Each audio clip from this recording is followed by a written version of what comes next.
What is it? What is it? What? Melly, what is it? What is it?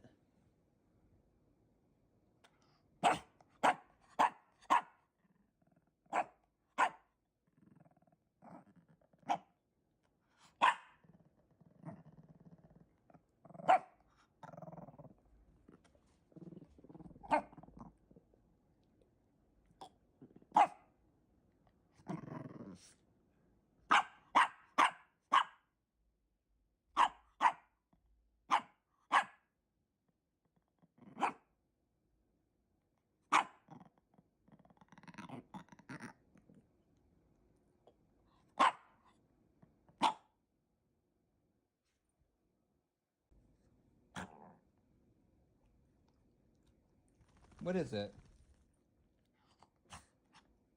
What is it? What? Melly, what is it? What is it?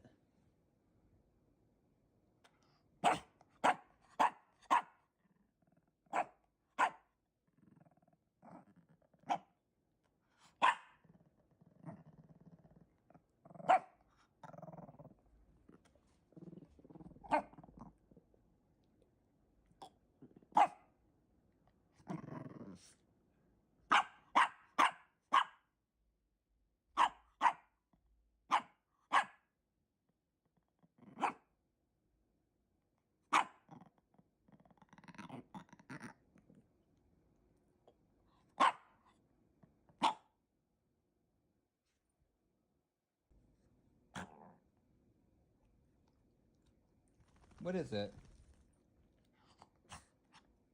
What is it? What? Melly, what is it? What is it?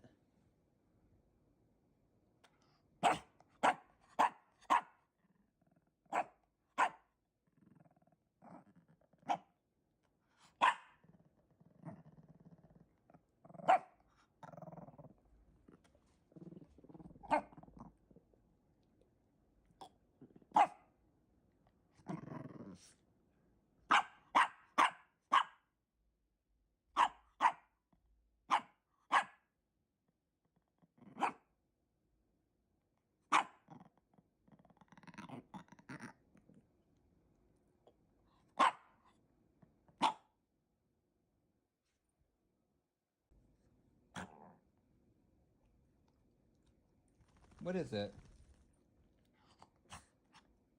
What is it? What? Melly, what is it? What is it?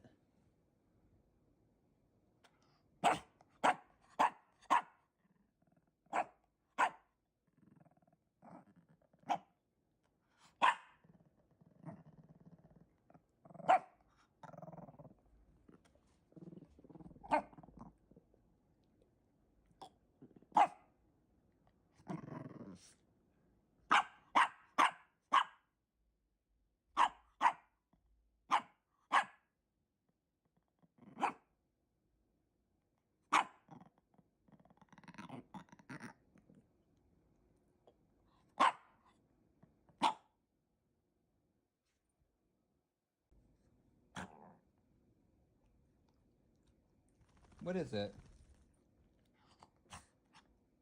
What is it? What? Melly, what is it? What is it?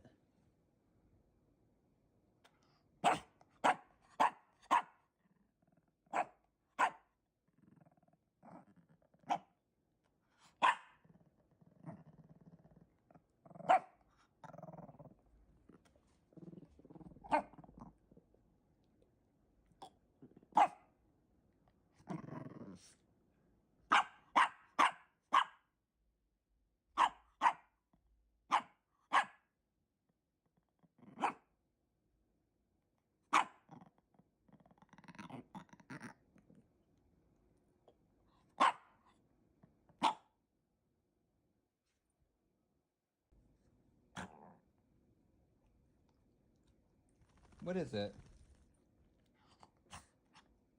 What is it? What? Nelly, what is it? What is it?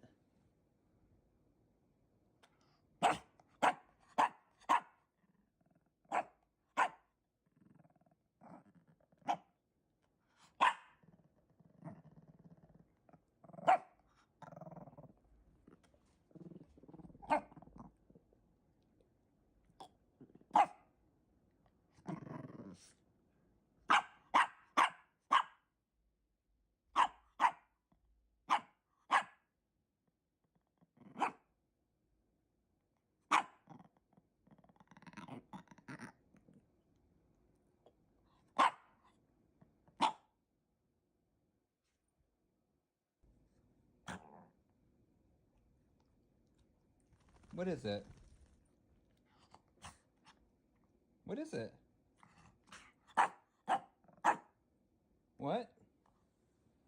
Nelly, what is it? What is it?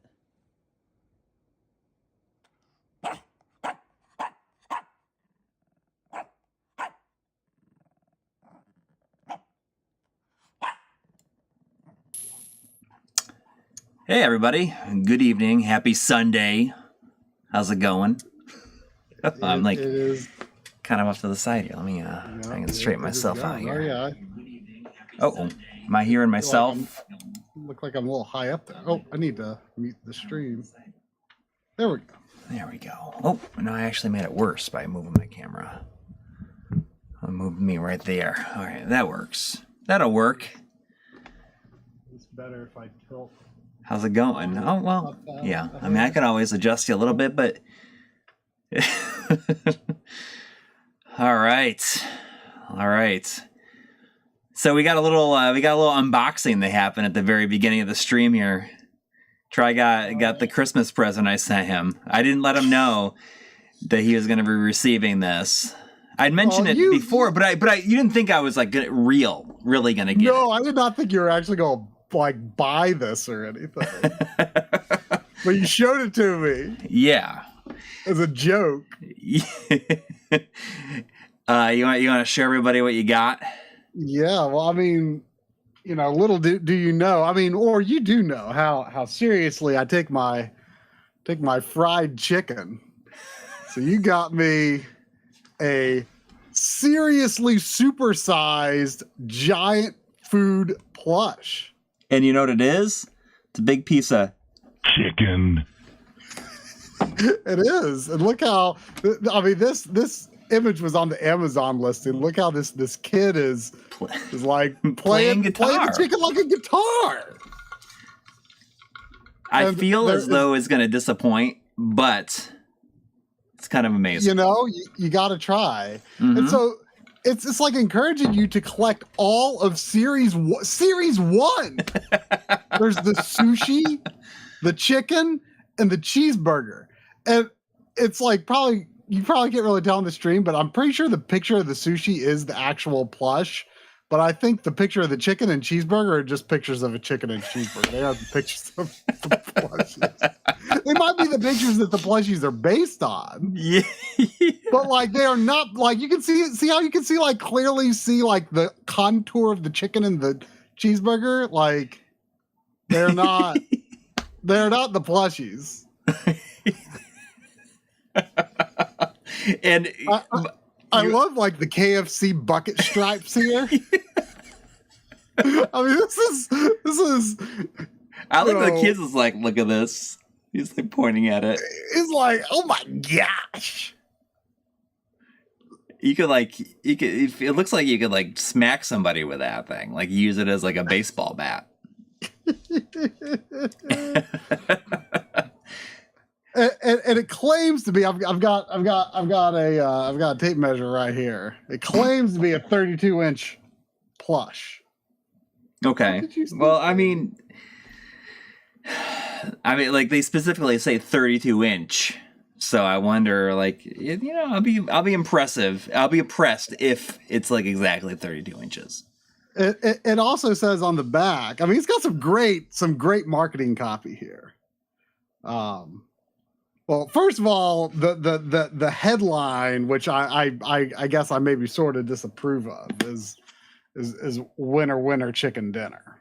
Oh, you don't like that? You don't like that phrase?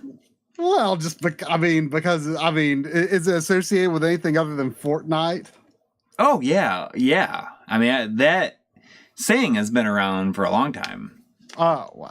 Okay. Well, I think they might even use that winner winner chicken dinner in the documentary King of Kong about something. Oh, okay. Well, then I approve. I approve now. Then. Yeah, I mean that's been around for a long time. But I gotta read this on the back.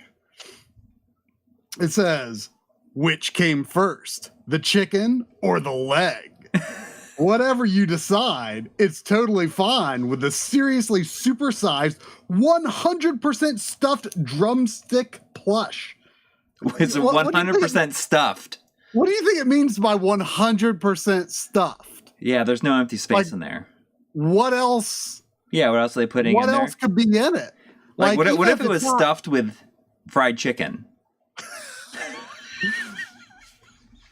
This enthusiastically humongous plush drumstick is made from super soft fabric and at an impressive 32 inches long, provides exactly the right amount of fun during chick flicks, sleepover roosts, tailgates, or any place that serves up an original recipe for good times. Seriously, this drumstick is sure to be music to any chicken lover's ears. Dish up a food coma and collect all of the seriously supersized plushes from Series 1. I mean, if this delivers, you feel like you would at least get the burger one? I mean, it would be tempting. It would be tempting. So, really, you sent me a, like, when you received that, you sent me a link to a blanket that's a tortilla. And I'm like, I got to get this for, like, the family gift exchange, like, that we do at, like, my wife's, like, aunt's house. So I'm going to get that. And I was saying, I kind of had this idea of, like, I want to have, like, all of my sheets and pillows in the house just, like, be food items. Okay. You ready for this? Yeah. You ready for this action?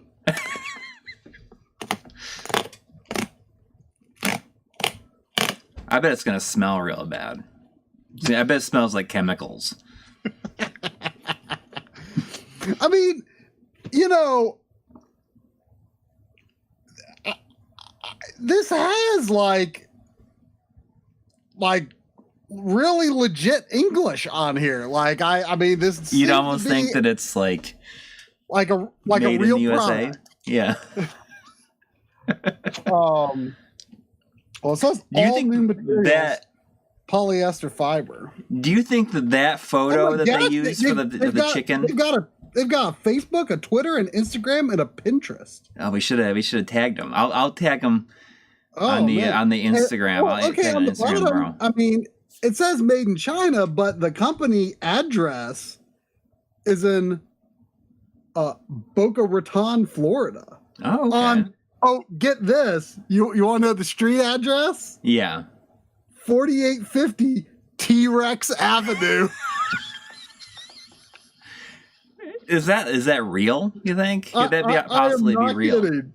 4800 T-Rex Avenue, Suite 100 in Boca Raton, Florida. Nice. Can we get this here? I am not kidding. It's from. What does it say? Like, warning: do not submerge in water. Do not like. There was like always something I thought was really funny in the back of like game manuals, where it's like, do not submerge in water. Yeah. Do not it said like something, do not crush. For some reason, I remember.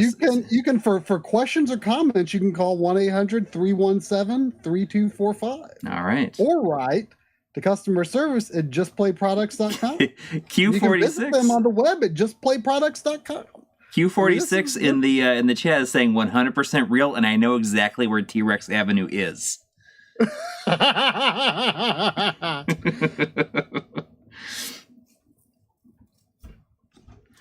It says, in the interest of better quality and value, we are constantly improving and updating our products.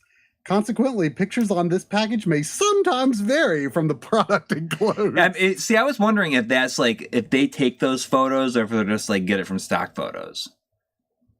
I don't know, but I mean, it seems like there's like way more thought put into this product than one would expect. Let's see that chicken.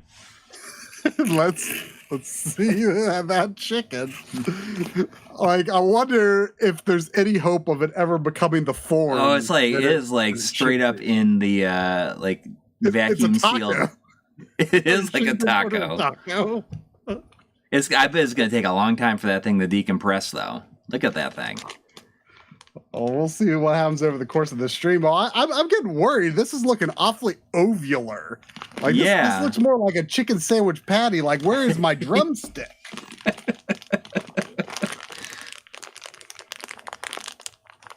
Like, from here, like, it kind of just looks like a pancake. Yeah, just like a little pancake.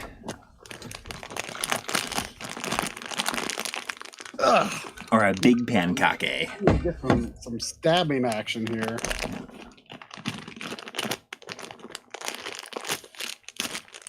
All right. Does not look delicious.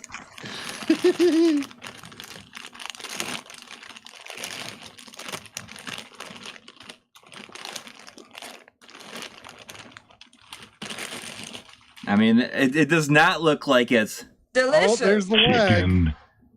Okay, there it is. Okay, so it's definitely got to expand, right? I mean, when you are doing that, like, it does not look. It feels like a cushion. Does that it's got to get thicker than that. That does not look like it's like 100% full. For one thing. Yeah, look at this, Sandy. What is? She's like, oh, I'm gonna eat that. I'm gonna eat this. What does that look like? Does that look like something Sandy would like? She's like, it doesn't smell as good as it looks. It's I mean, when it's like that, like, I feel like it's gotta expand a little bit because it was vacuum sealed. It's been in there for who knows how long, and I feel like if it doesn't get a little bit like more taut, it would be disappointing. I mean, it's a little too limp right now, I think. I mean, if I work at it a bit, it might. It actually smells like absolutely nothing, which is probably a good thing. Yeah. Okay, I mean, it's. I thought it was like a cushion, but it definitely feels like, cotton or something, because it's kind of starting to break up. Okay, so now it's becoming a little more shaped. There was $2 from Cade the Squirrel a couple minutes ago saying, "What's up, everyone? Can't wait for the 10-hour Chubbins stream. Hope everyone's doing okay." We're gonna marathon Chubbins. I'm gonna master run it. Like, so it's like getting, but it is getting like a little fuller. Just give it time. By the time you wake up tomorrow morning, it's gonna take up half your house. I have no idea where I'm going to put this, but I definitely want to put it somewhere where you should just carry it around like it's a club all the time. It's like your what's his face? Who's the guy in Dragon Quest VIII? Yangus. Yeah, Yangus's club. Or like even just like one of like the trolls or whatever in there. There's $20 from Tony Escobar. Thank you. Saying, "Hi fellas, I'm about to start the last chapter of Lunar on the Sega CD. I missed her. I've been playing it on a faux CRT monitor, iPad screen from Laser Bear. It's absolutely gorgeous. That's a 2048 by 1536 resolution. I have not the one directly from Laser Bear, but those screens, like if you're just running right at the exact resolution, it's amazing. I would like to get one of those specific monitors because they have like that custom firmware on it. Like that's the main thing I don't like about the one I have is like I can't do anything with the aspect ratio if I run like non-exact resolution stuff into it. I like to use it sometimes as a portable like computer screen. But, you know, it doesn't I wish it didn't like do what it did, I guess. You're gonna have to check on that throughout the stream, though. Well, it's definitely like flopped over at the bottom. Like, yeah, I mean, it better not be. It better not be so flaccid by the end. Needs to be in like the joint. Yeah. Area. I mean, how does the photo look though? It needs a zipper. The photo? Yeah. Well, it's got to have some sort of way to. I mean, it's a photograph. It's a photograph of a piece of chicken. I mean, you know. Yes. So I was kind of going back and forth. I didn't really know what to play tonight, and I thought, you know, like maybe I'll play Blaster Master 02, but I thought like maybe I just pick different stuff and we do some randomizing. I thought we just do some faffing about tonight on the Switch.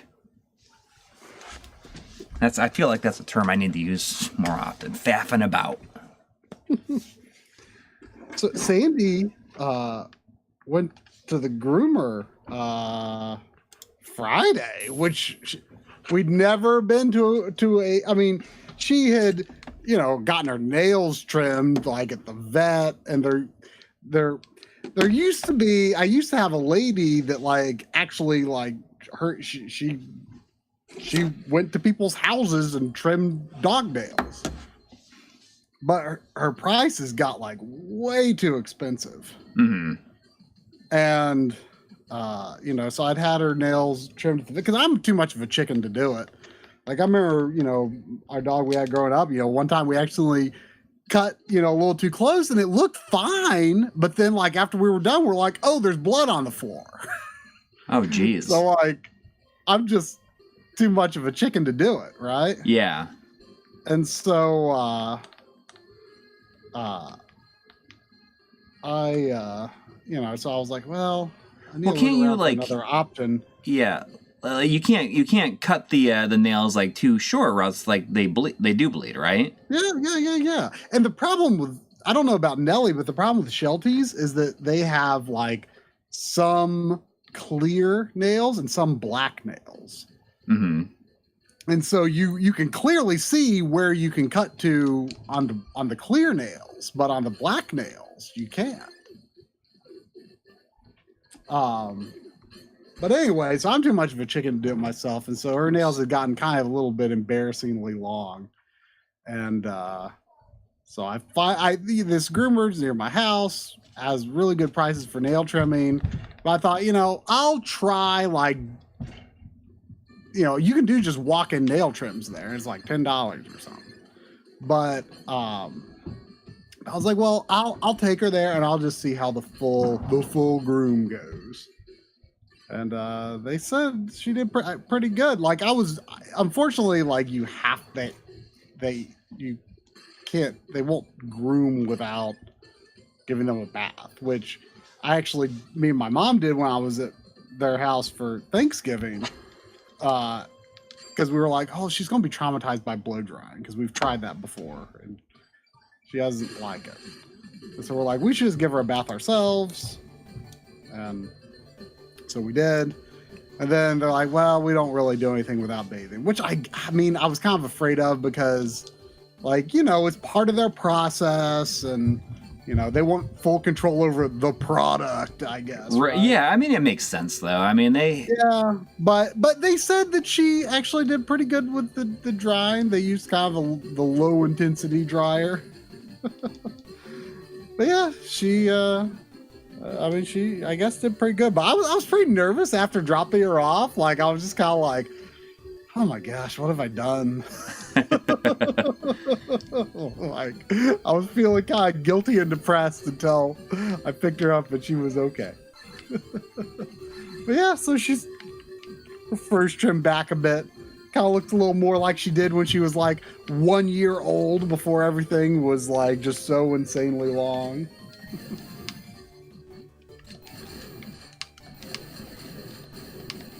So I've not played this at all. Like, and you finished this. You played this last year, correct? I played this last year, and I played 0-3 this year, and I liked the first two. I actually liked the second the best overall, and the third is kind of bad. They couldn't stick the landing, huh? No. You know, something that I forgot about too. The first game, and I think this one as well, they're on 3DS. This one too? I think so. Sandy, I'm sorry, you look comfy, but I'm going to get. Can I not go down here? Let me check. I think this one is also on 3DS. And I think the reason that the third game has such crazy shimmering is because, you know, they weren't constrained by the considerations of the 3DS anymore. And the shimmer is like maybe the worst I've ever seen. In the third one? In the third one. That's so this weird. one, I think it's fine, right? Or I'm not sure if it's perfectly integer scaled, but I don't remember the shimmer being particularly noticeable, if so. Okay, this one maybe didn't come to 3DS. I guess it didn't. But I think the first one did. Yeah, the first one did. But yeah, this one's interesting. I mean, you know, each game kind of increasingly puts a little more emphasis on like the story. Which, yeah. Like Inti Create stories are like the worst. Like there are people who like are really into the Inti Creates lore. Like, are they all connected? Maybe the Gunvolt games and stuff like that. But like, I am just like, oh, stop talking. This is not what I want in my Mega Man. You know? Yeah. Or what I want in my Blaster Master. Like, it's not what I'm here for. Like, and they just go on and on and on, and it gets so weird. It gets weird. It gets weird. Like, okay, so Eve here. Yeah. Like, I mean, well, the stuff that happens to her gets weird in the third game, and like, what's so obnoxious about the third game? Like, I'd never heard this term, but apparently this is like a term, and they're just like casually dropping it all the time in Blaster Master 03, talking about like Eve's origins and stuff. Like, did you know that there's a specific word for a female android? No. Apparently it's gynoid, which is like horrible.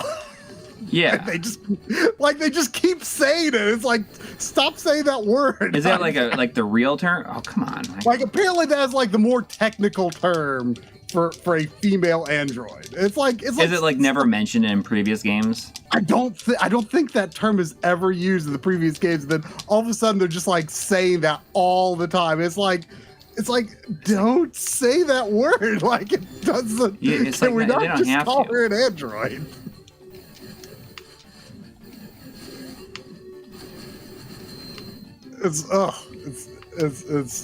And then the talk, they just talk and talk and talk and talk and talk and talk, and the story makes no dang sense, and it's just like,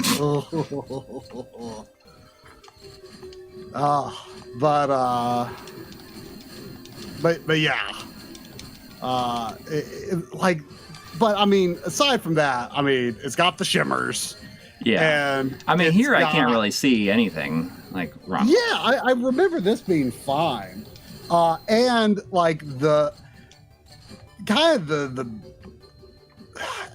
one of the main gameplay hooks is that there's like this like rift dimension or something that you like move between like the regular dimension and this other dimension, and the other dimension, like the rules are a little different. So like sometimes like maybe, you know, your controls are reversed, or maybe you fly up on the ceiling, or gravity is weird, or you just never know like how it's going to be changed.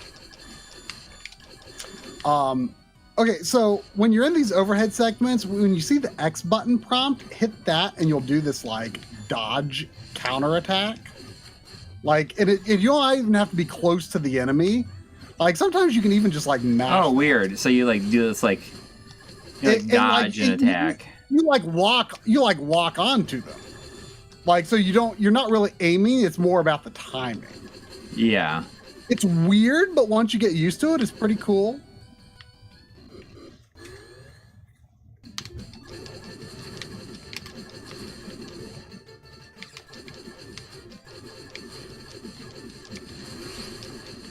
So it's not like you got to even. You can just hit it at any point. You don't have to like actually be like dodging like platinum style. You don't have to do it like. If you just see the prompt, you can be anywhere on the screen and it will happen. Well, the thing is, I remembered the prompt coming up all the time in this game, but I could be remembering wrong. Because in Blaster Master 02, like the prompt only seemed to be there kind of early on when it was teaching you, and then like I was really confused after a while of like when could you use it and when couldn't you. I see. And I eventually figured out that there was like some sort of cue on the HUD for when you could use it. But I thought my memory of this game was it was fairly easy to tell when you could counter. And that was not the case in the third game. But I could be remembering wrong, and maybe it just clicked with me better when I played this than when I played 3. I don't know. But yeah, because of like the whole alternate dimension thing, like just getting around the world and figuring out like where to go and stuff, it's so confusing in the third game. It's just like a real mess, like just trying to get anywhere or even understanding really what your objectives are. Like it's just a very confusingly designed game. I see. I think there's $5 from Andy64 about 6 minutes ago saying a big question on everyone's mind about the upcoming New Year's episode will be, will Chubbins make the cut? I haven't done the like a Chubbins part, and you know I feel like it's got to be on there to an extent. I mean, if nothing else, just like have like a shot of it, like when you're just talking about stuff. Yeah. Like maybe you don't even talk about it. I see our Monato asked, was all the weird lore in the original Blast Master, or was that add later? What's so cool about that, actually? I mean, the one thing I will say about all the Blaster Master Zero story, particularly in regards to the first one. I mean, I can just like jam on. Sorry, I can like just basically. Yeah, but you've got a meter. See the meter? I see. The green meter. Yeah, but it's kind of neat. Yeah. But you gotta get used to it. Yeah. But anyway, Corey did a video on this a long time ago on the Blaster Master Worlds of Power book. So there were these like novelizations of NES games. Yeah. Way back in the day. And Blaster Master Zero actually incorporates the lore from that book, which is like crazy, especially considering it's like, you know, a Japanese game. And, yeah. You know, it was an American book. So it's pretty wild. And then like it also like incorporates the lore from Blaster Master Blasting Again. You know, I'm honestly not sure, like, did Blasting Again use lore from the book? Yes. Too? It did. Yeah, so the lore from the book has actually been so that is actually really cool how it continues that, but it indulges its desire to like talk way too much. And when indie create games get talky, like I start to kind of check out. Yeah. Like there's nothing wrong with telling a story in a game, but that's just like, I am not here for the storytelling that you guys do. I'm here for pixel graphics and retro styled gameplay, you know? Yeah. Also, there was a $5 super chat from Nana Cheesecake just saying, Happy Sunday. Happy Sunday to you too. Thank you. And thank you to Andy64 for the 5 earlier. So I say, like, the beanie makes me look like I go to a upscale cafe where I write episodes on a laptop. No, I'm just wearing the beanie because, like, I haven't cut my hair in a couple of weeks, and it's just, like, it's kind of long. Can't really tell, I guess. But it is getting kind of long. I don't know why my camera seems to be glitching. I see, like, these little, like, frames of like weirdness every once in a while like pop up. Oh yeah, I just saw that.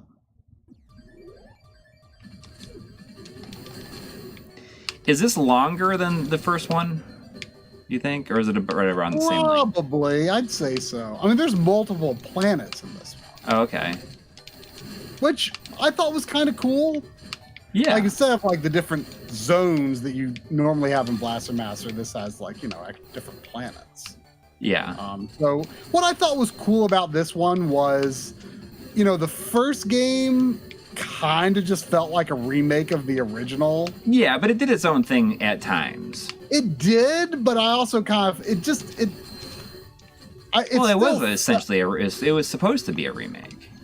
Yeah, but like I felt like this one kind of did its own thing. Well, it had to. You know? I mean, at this point, it needed to. Yeah, and I feel like they successfully kind of made this its own thing. Yeah. You know, even if the story is a little, you know, makes you want to roll your eyes at times. Its own thing, and then they like overall, ruined it I think immediately. For the next they did its own thing, and then it did way too much of its own thing. I do agree, Mr. Dots, that the name Nana Cheesecake is maybe one of the best usernames I've seen. Yeah. Still a big fan of anti-aliasing. Mm-hmm.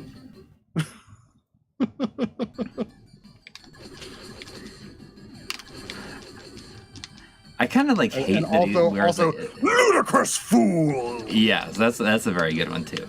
I kind of hate that he is wearing a cape in this. That's a little silly, I guess.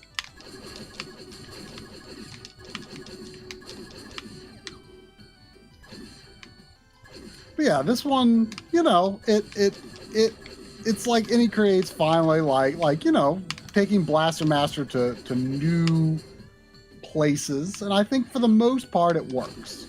Yeah. You've still never played through Blasting again, have you? Nope. The game is like so shockingly good. It has no. I've really only played the first one.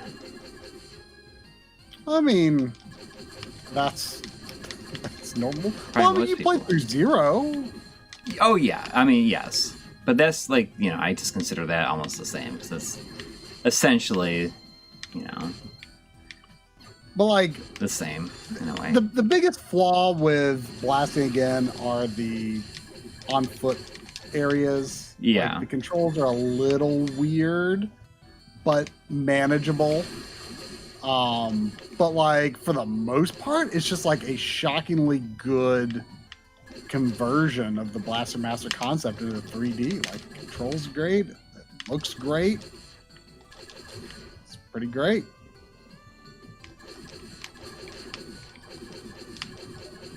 Have we played Blasphemous yet? Didn't you try that on the last time you did a Switch games I haven't even booted stream? Yeah, that was one of them for sure. I actually don't have that one.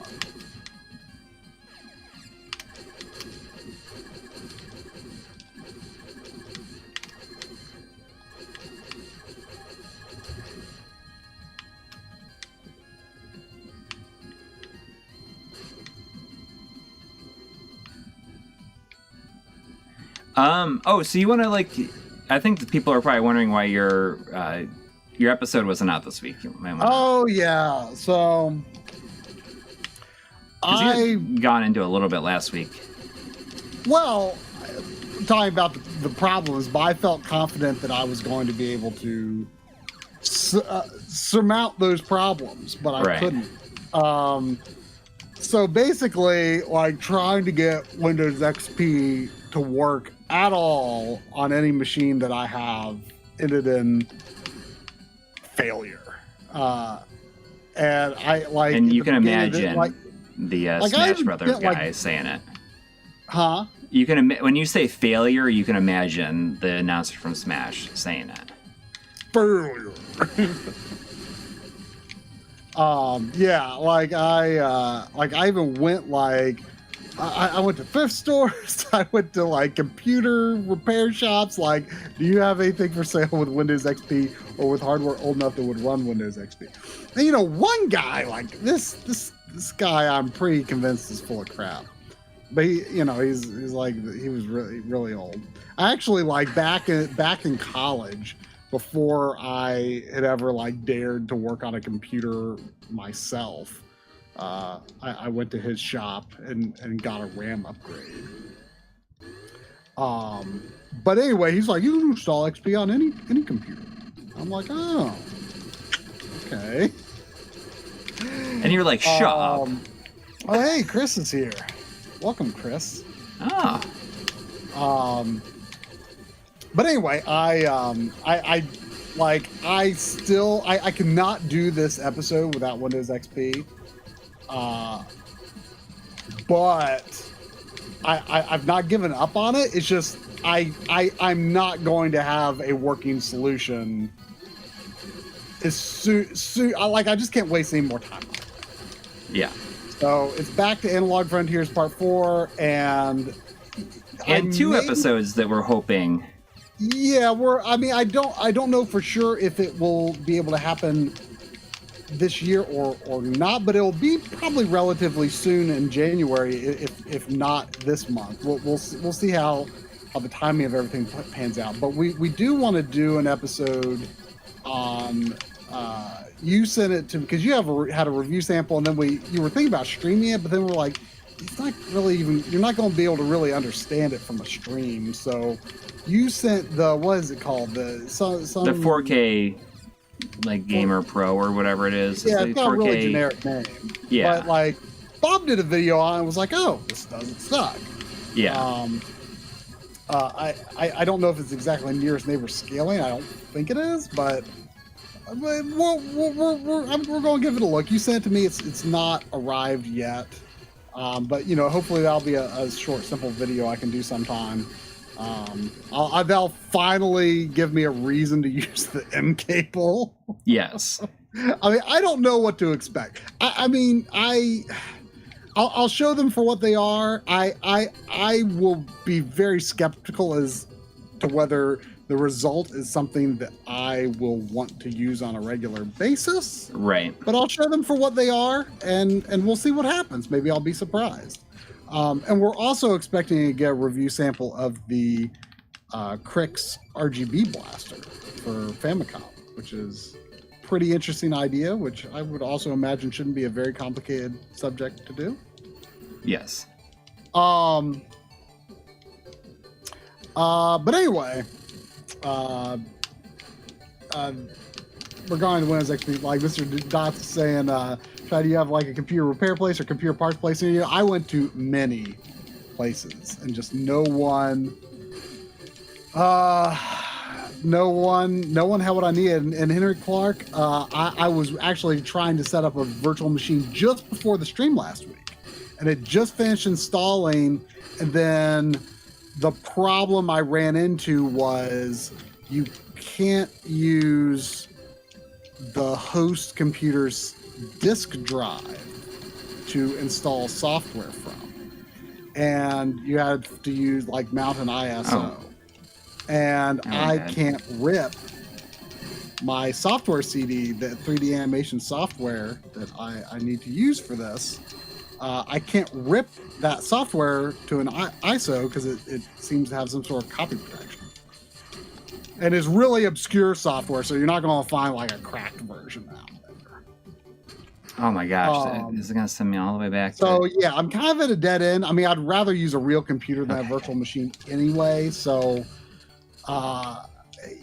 yeah, I want to like by some point in the spring next year. It's going to be my goal. I'm going to, I see some people saying they might have some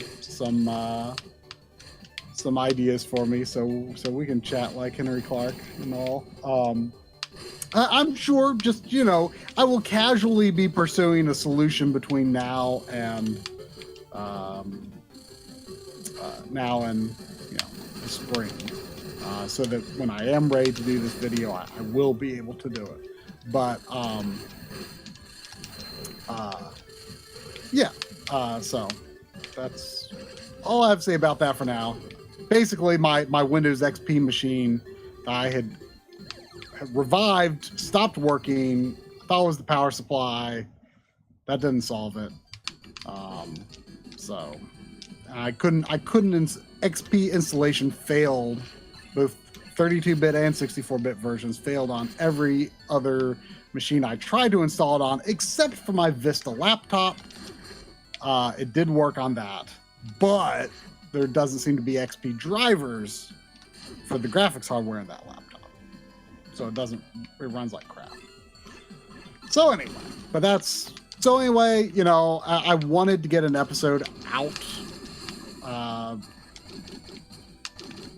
other than Analog Frontiers, before the next Analog Frontiers, but that's just how it is.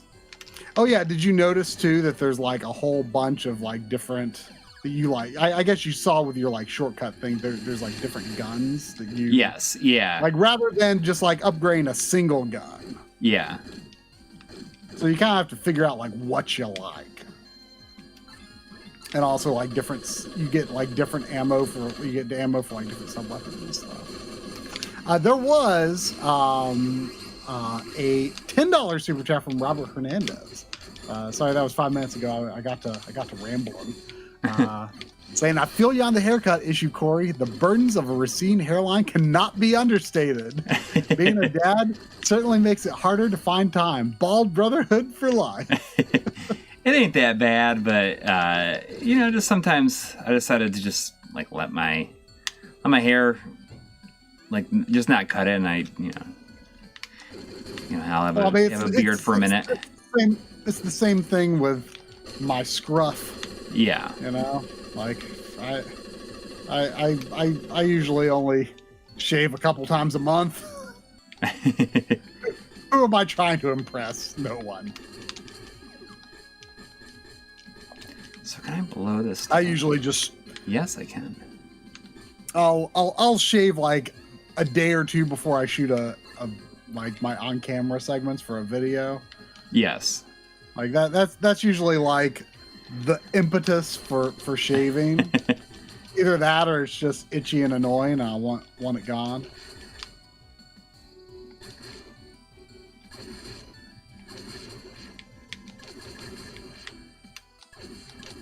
Oh. I died. Oh no.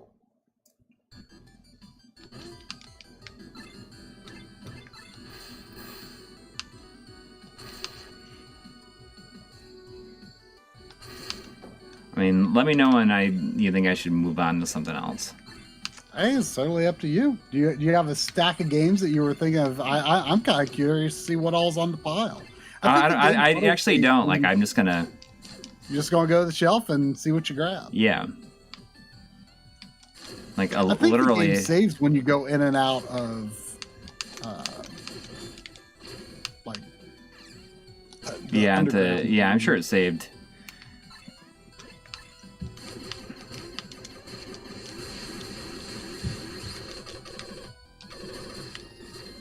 mean, it does seem good, though. Did Sandy love her spa day? I mean, I don't know. I mean, they said she actually did pretty good. All right, I'll play some notes. So, I mean, she likes my mom brushing her. She doesn't like me brushing her as much. I guess my mom has the magic touch. That's what my whenever she goes to stay at my parents' house, like if I'm traveling or something, you know, my mom will say that, give me someone in the chat. Let's like looking at the chat. Zane's dad, give me a letter of the alphabet. Oh. Ooh. I don't know if you're there, if you heard that or not. Oh, what's he gonna pick? Is it gonna be Z? I mean, I might not have anything. G. Oh, it was G. I feel like I've got a lot of G. Like G did? Games. Okay. Let me open up my backloggery and see what G games I have for Switch. I bet I have a lot of G games. I think I know I've got the Gyakuten Saiben 1-2-3 collection. It is Phoenix Wright. Phoenix Wright, Ace Attorney. I have The Gardens Between, Giga Wrecker Alt, which is a Game Freak game that I did not like what I played of. Golf Story, which I tried to start one time, but I don't think I was in the right mood for it.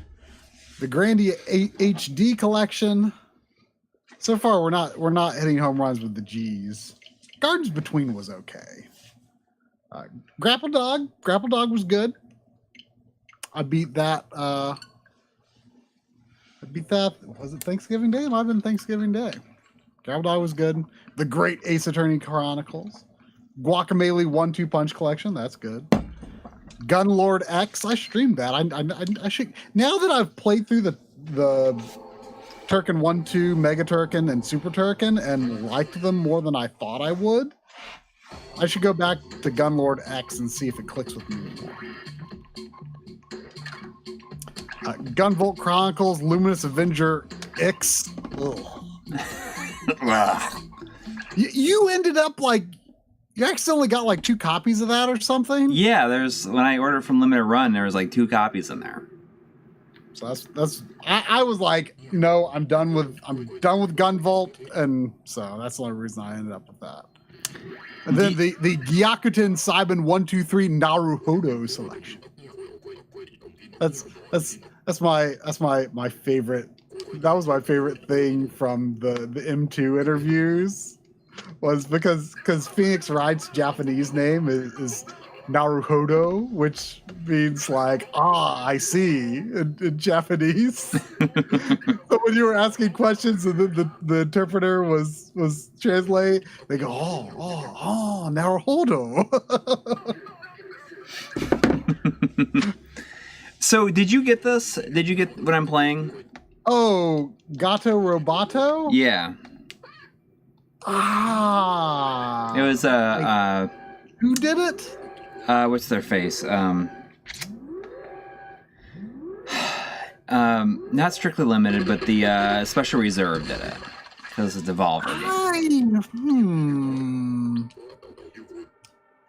I mean, it would have come on its own, wouldn't it? Yeah, this came out on its own. So I guess like there's a version on cart, like version it came on cart, like has some sort of like bug in it that prevents like progression from a certain point. So you need to have the patch or else you can't beat the game. And apparently they are making new cartridges with 1.06 on it for people if you want to special like request it. I wonder if I'll end up getting that like automatically because I brought up my order information. I did order it. Okay. But I also ordered it with Trek to Yomi for PS5. I see. So I don't have it yet because of that. There's a big debacle. After about 2 hours, the game crashes. Wow.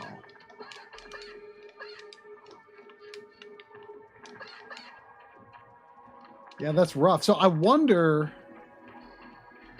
like, I wonder if, like, I emailed them and asked, like, hey, will I be getting that version automatically with this order? I don't know. Or, that's or something. are they just printing cartridges? I think they are just printing cartridges, so that maybe they'll like include it with there. But I know that like I'm waiting for that information to come out, and then you can like request it.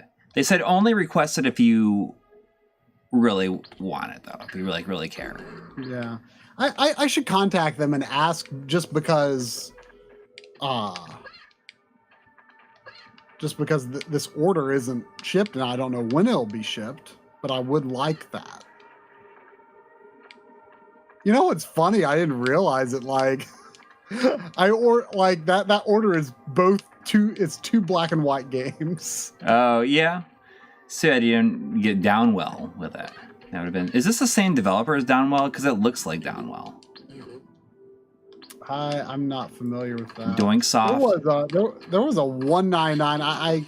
This name is a little familiar, but I don't know what it is. There was 199 from Badashi. He's saying you guys should consider streaming Signalis. I want to get. I know there's a Japanese physical copy of it, and if you look at the Japanese, it has English on it, but it's like a really cool box because the color of the box is. It's red, so the Switch logo in the corner, like, looks like it's part of the artwork. Oh, really? Yeah, I don't know if they were like allowed to do that. Oh, Oh yeah, I'm looking at that. That's neat. Yeah, like I almost want it just because of that. Yeah, that's pretty cool.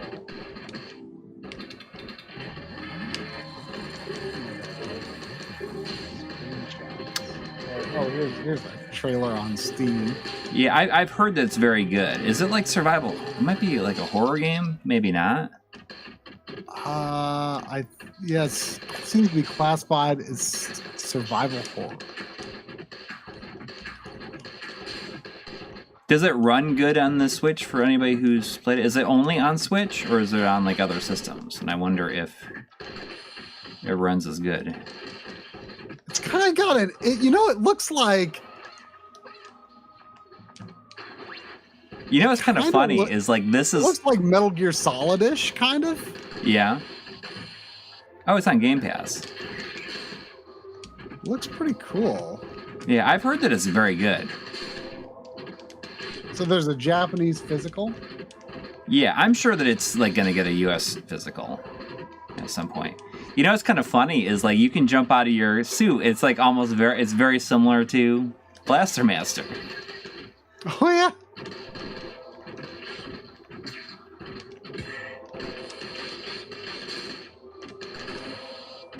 It also makes me think of the. Have you played through Curse of the Moon 2? No. There's one of the characters that is a dog driving a steampunk mech. That sounds awesome. It's pretty cool. Look at this Signalis game. Like it's a different art style, but it makes me think of that Anno Mutationum. Yeah. Which did you order that? I got the PS5 version. But I ended up ordering the Switch version because I think I did. I don't remember. Because like I tried the demo like after the PS5 version had come and gone, and I was like, oh, this is like kind of really cool. Yeah. And I'm sure it's a lot better on PS5, but it's got like the box art style is not super appealing. Yeah. Like it's kind of like it makes it look really like cheap, I think. Like just generic. It just looks like a generic. It's almost as like generic as the cover art for Endgame. Endgame is, I talk about that a little bit in the end of the year video. What? Yeah, it's PS2. It's a gun con game. Like, you gonna look it up? I'm going to look it up. Yeah, it's just got this like spy lady on it. Yeah. The game is I mean, like, I don't know. I feel like that box looks better than the box for Silent Hill 4: The Room. yes. Yeah, I'd give it that. I'm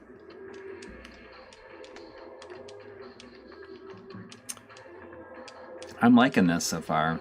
It's pretty cool. I mean, I've heard that it's good. People have said like before, like, oh, you should play this on stream. I mean, it looks like a very good. I mean, Metroid-like, but you're kind of burnt out on Metroid-likes. Yeah, but this feels like it's like it could be. I can't make this jump. I don't know if it's just like the time. Maybe you don't have the right item. No, I mean I could do it. It's just like there's a little bit of a delay between like hitting jump. It seemed like.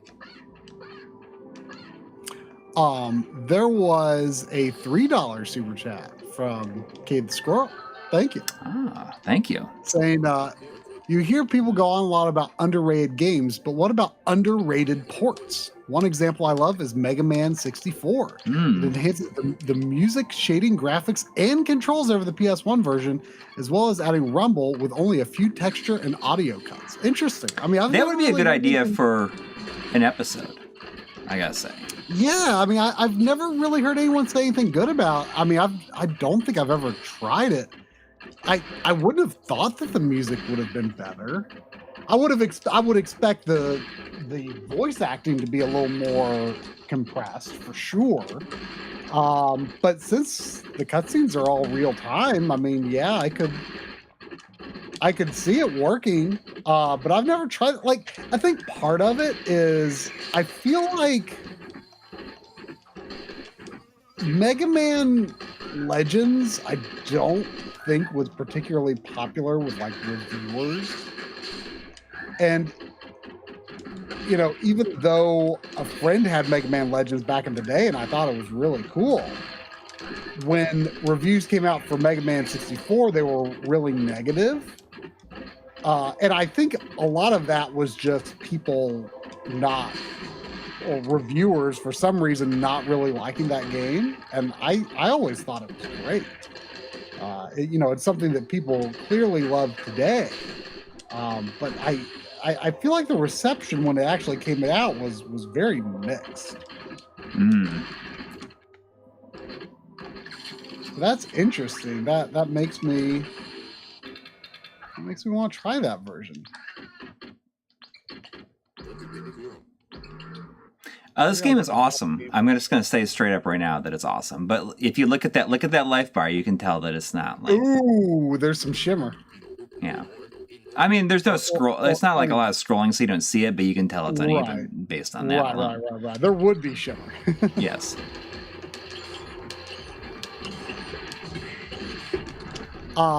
There was also a $12 super chat from Jesse Glenn. Oh, thank you. Saying, a moderator from my Facebook group, Nintendo Switch Physical Game Collectors, was the one who raised all sorts of hell about it. About this, I guess. Oh, Special Reserve even blocked him before the press release. Oh, you know what? I saw that in the Twitter thread.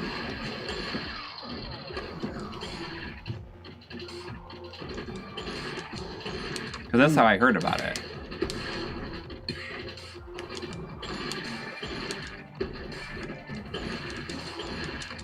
I mean, I'm glad they are offering that. I understand their position, though, that it's like, please only ask for this if you care, though. Yeah. I wonder what percentage of customers... I mean, like, the people who are buying that are all going to ask for it. If they know about it, they're going to ask about it. Yeah. Because, I mean, it's a big part of the reason for buying physical. Yeah.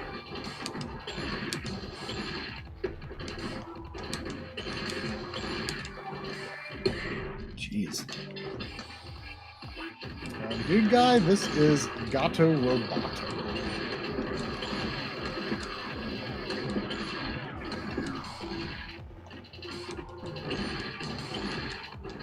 Yeah, it does look very good.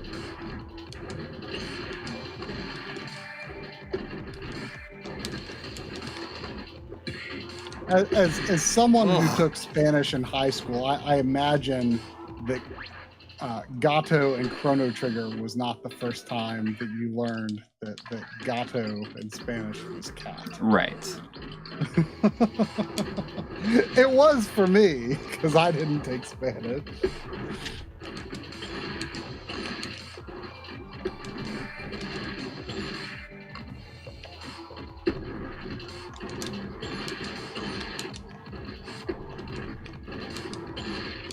Like that is still the first thing I think of when I hear the word Gato. My name is Gato. I have metal joints. Beat me up. 115 silver points.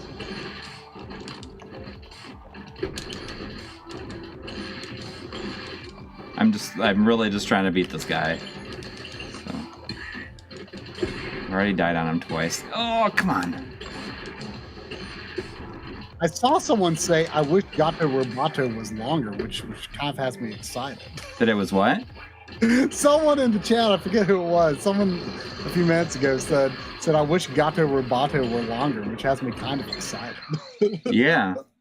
I'm going to look it up on how long to beat. Yeah. I mean, if it's like sub 5 hours, I will definitely like immediately play through this before the end of the year. Yeah, it's looking good. Like it's looking like, I mean, even 100% completion. Like most people are only like up to 4.5 or so hours. Oh, that sounds for 100%. Like, sounds exactly like something I enjoy. I mean, that's like something that's like might be beatable on a stream. I know. If only you knew. Yeah.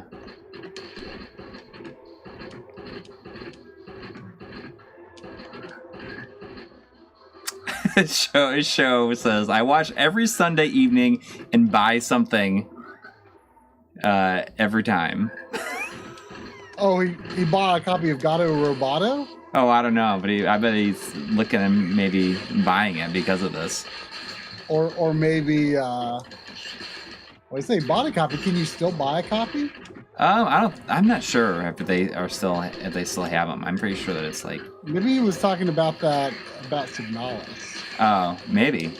I want that just because how cool. I'm with you. Like, I love how the Switch box looks. Yeah, I mean that's the reason I would buy that version. I think is because of the. You said that there's an Asian version. Yeah, isn't that what it is? Can I make this? Well, I'm gonna look it up because I was just Google searching.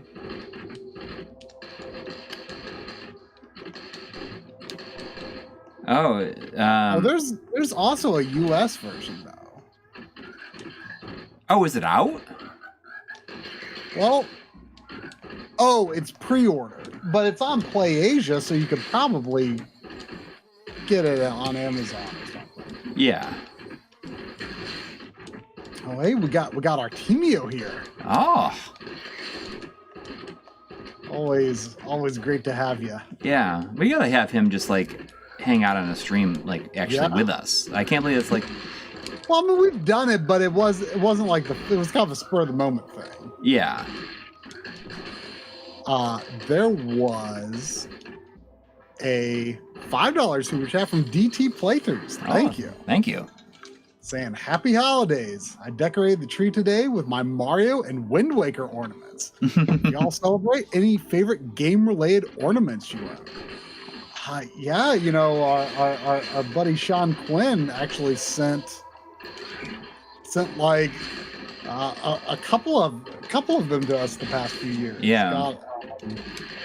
Got like a 8-bit Mario and an NES that, like, if you press the power button, it plays the Mario theme. Yes, same with the Super Nintendo one. And the Super Nintendo one, and my kids too. like play that repeatedly. Do they even know what it's from?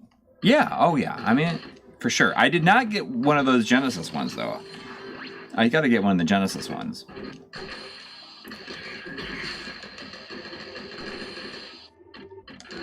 All right. I want to keep on playing this, but should I pick something else? Yeah. I mean, if you found a good save point. If Artemio is still here, Artemio, I want you to pick a letter of the alphabet that is not B or G.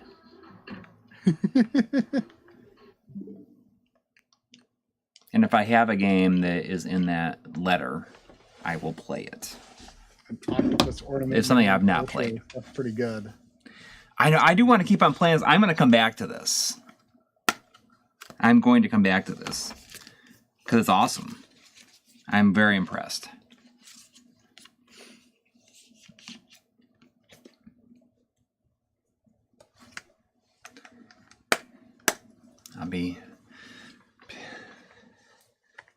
Ooh, we got a 499 from Chill Rhino or Chillerino. I never know which to call them because both sound equally awesome. Saying, I hope they make 3 more sequels so we get Gato Roboto Quattro. It's pretty good. It's pretty good. I don't know if Artemio's still watching. Okay. Well then, how about Madonna Shihi pick a letter that is not G or B?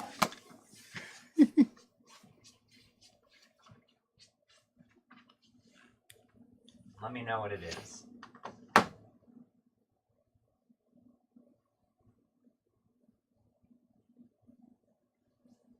She says M. M. Okay.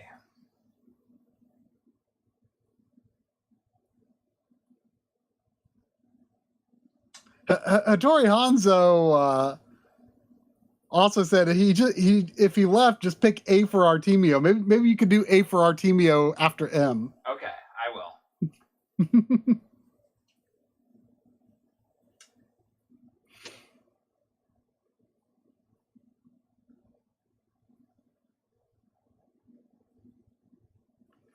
How's this chicken doing? I really wish it has zipper that you could fill it up a bit more.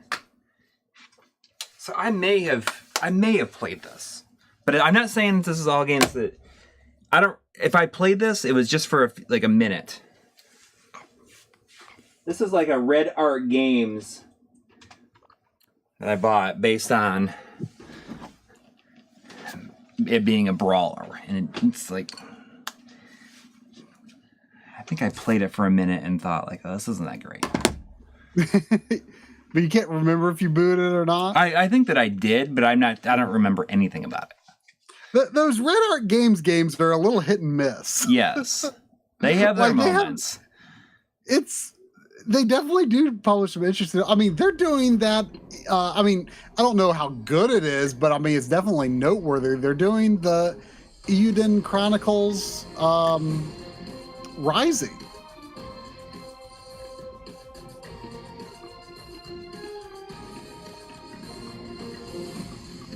Like, I feel like I gotta be this guy. His name is Stronghold. No, maybe not. No, it's not. It's not. It's Troy Statham. It's Stronghold's the place that they are part of.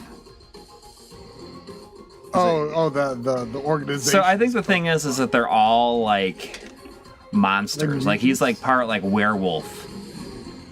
Okay. And she, oh yeah. They're X-Men basically. It's like he's a dolphin. This dude's a dolphin. A star. I don't know. All right. This makes me think of the what is it is it like Jalico who has a bunch of brawlers on right like yeah, really middling. Tonight I'm planning to write about this as much as I can.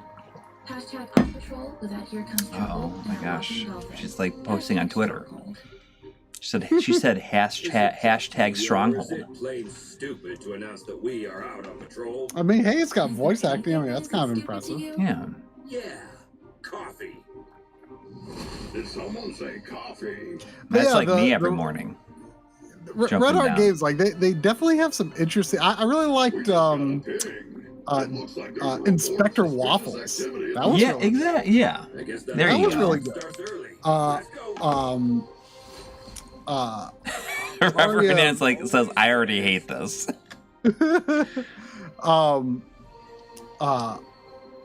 Arietta of Spirit seems really good. Oh yeah. A little I've So this is played. like comics. This is like, it's kind of interesting. Like each one is like an issue. Looks like an issue of a comic, and it looks like a '90s comic. Which Well, I can get why into. are they doing 90s comics blended with social media? That's like that is a There's plenty of time. you know, as the kids would say, that is cursed. That's a cursed juxtaposition.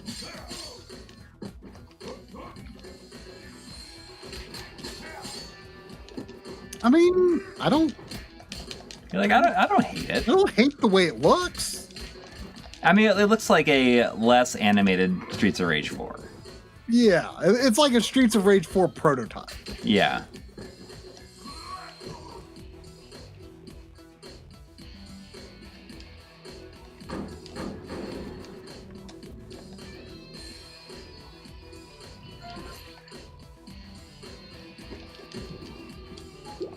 Ooh, he just eating that hot dog. There's a hot dog in those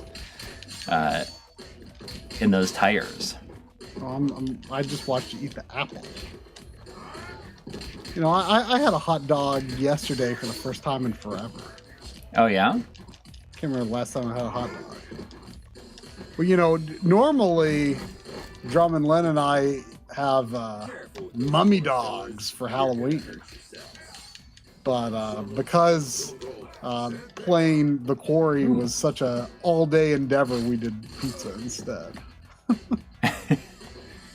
Well, Lynn didn't ZR. come for that, so Oh, look. I didn't get my mummy dogs this year. I went to IKEA and I was like, no, after I checked out, you know, there's like the little like food stand right by the exit Where is it? at IKEA. Oh yeah. Yeah, of course. And you can get like a 2 hot dog combo with chips and a drink for like $3.75. Yeah, it's like that's similar to like I wonder if Costco I mean, it wasn't a like special got hot the dog idea, by any means. or if they got the idea from Costco, Maybe. because like that's all like their big thing is like having cheap. Oh, there's like machine guns. You can have like machine guns in this and guns. I mean, I don't know. I don't think this looks terrible. Yeah, I mean it's. It doesn't look top tier or nothing, but you know. I don't- Yeah, I mean it's not. It's like a. I wouldn't say it's. It's probably like a C grade probably.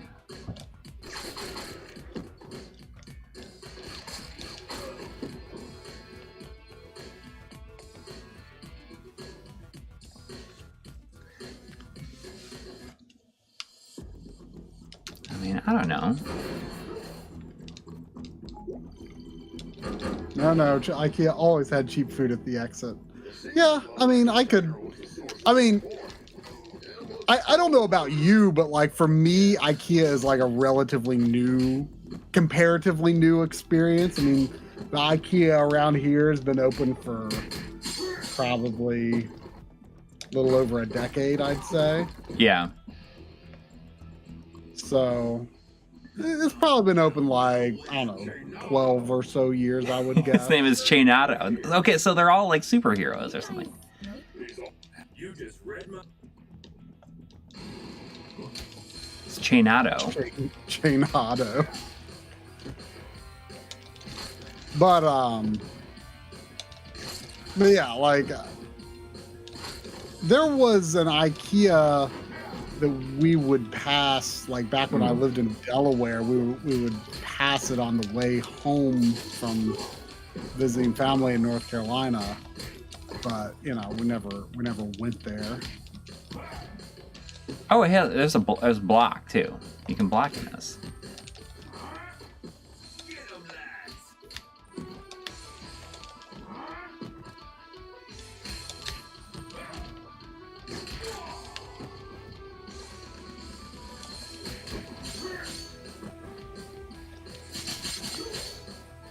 But yeah, I mean, IKEA, they've been doing their thing for a long time.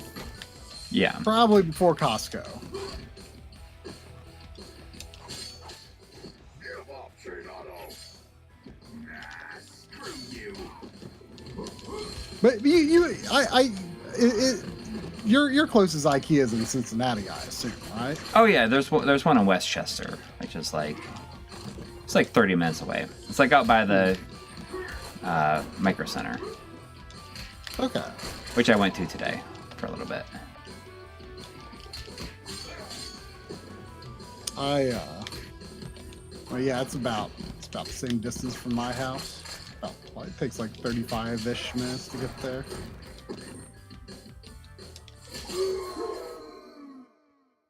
Got him. I mean, it definitely feels like cheap, but it looks like passable cheap. yes. I mean, unlike what is it called? I can't remember what it's called. I just can't believe Valeria's body was stolen from under our noses.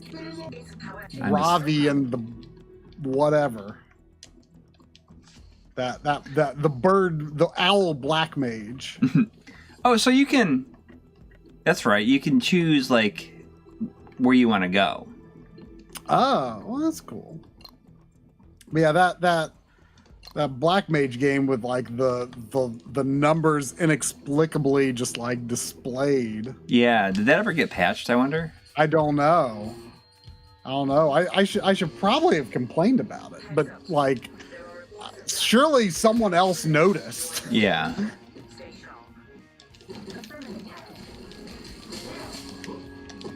Like, why would they give you a hot dog like the very beginning of the stage? Like, not only do they like give you like all your lives back, but they give you a hot dog like right out of the gate. You know what's sometimes weird about Red Art games is I feel like a lot of times they only have PS4 versions of games that look like they would also be on Switch. Yeah. Well, I mean, sometimes they have PS4 versions of games that other companies are only selling Switch versions of. Right. Like they had like I missed out on that Cathedral game. Mm-hmm. And that I think is like Premium Edition. Premium Edition did a like they all like all these companies like their names like sound exactly the same at this point. That they have, and I missed Cathedral, and I was like, well, I think it looks pretty good. I wanna get it. But then Red Art Games only had the PS4 version, so that I ordered that, and then Premium Edition Games like said, oh, we got some more copies of it. Of the Switch version. So it's like too late. I was discouraged after I got that, and then how long to beat made it sound like it's unexpectedly long. Yeah. Like it should be like if a game looks like an NES game, I don't expect yeah, if your game looks like an NES game, don't make it more than 10 hours long. Yeah. Or like make it like less than like ideally like less than 5 hours long. Yes. Like Gato Roboto, like it seems like they got that figured out.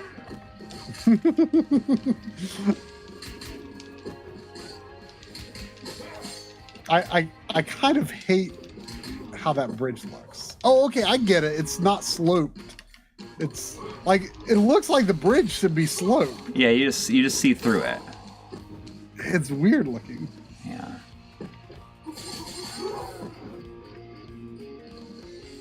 I hate his walk animation, just like his arms.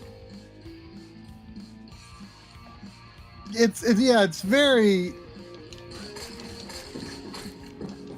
like he doesn't look like a main character. Like he just looks like some dude walking down the street. Yeah. All right. Well, I'll play a little bit more, and then I'll pick something in the He A's. says Cathedral is under 10 hours for sure. Oh. I feel like when I looked up on how long to beat, I got the impression it was longer than that. But that is encouraging.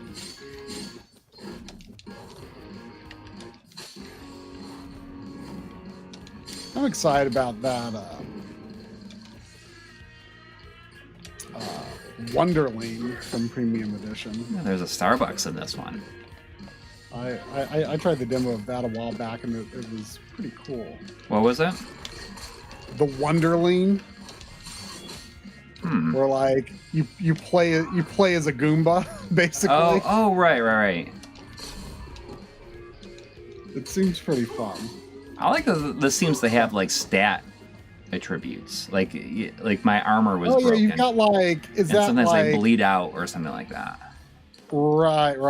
Yeah, that's kind of neat. And you can the stats effects are clearly telegraphed.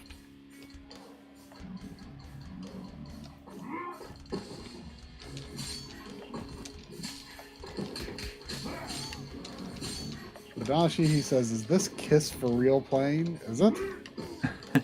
I wouldn't know. The music? Yeah.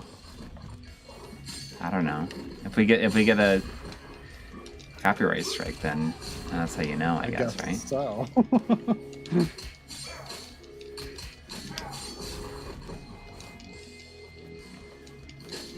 What was this called again? Mayhem Brawler? Yeah.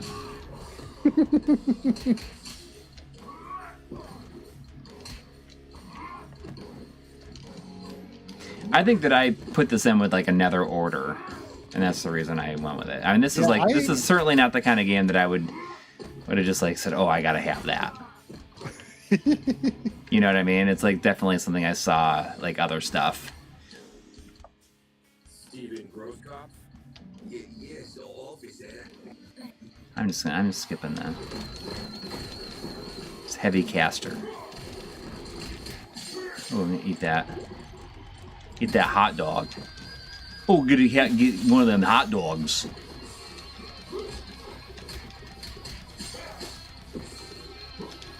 I hate how when you grab the food item, it fades out. Yeah, I mean, I just like hate how when that just happens in general. Like a lot of games like this, it just makes it feel cheaper than it is. Mm-hmm. Like, oh, it just like you finish using this item and it just like fades away.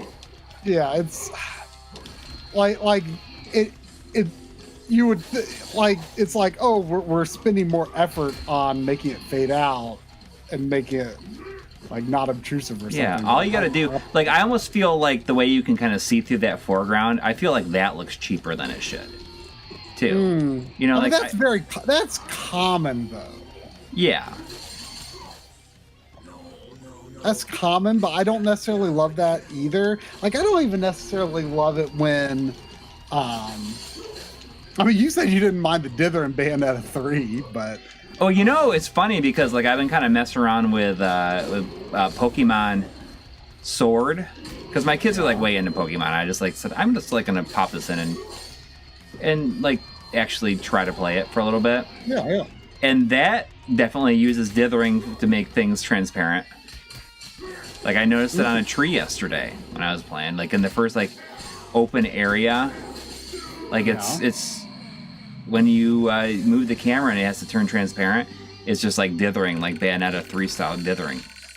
That's, like, the one open area in the entire game, by the way. Which is, it's kind of like, why even bother making this a feature? Mm-hmm. That's weird. Why would they just have the one? But, like, I don't even really love it when... I mean, I understand why it's done, and it's good for gameplay reasons, but something about it just feels weird to me, where when your character, like, goes behind, like, a wall or something, where you see, like, the silhouette of the character, you know what I mean? They do that in like Super Mario 3D World and stuff like that. They do it in a bunch of games, but I understand why it's done and it is helpful, but like I don't love how that looks. I don't know why. All right, I'm gonna grab something out of the A's. Yep, for our team U. What are my Switch A games?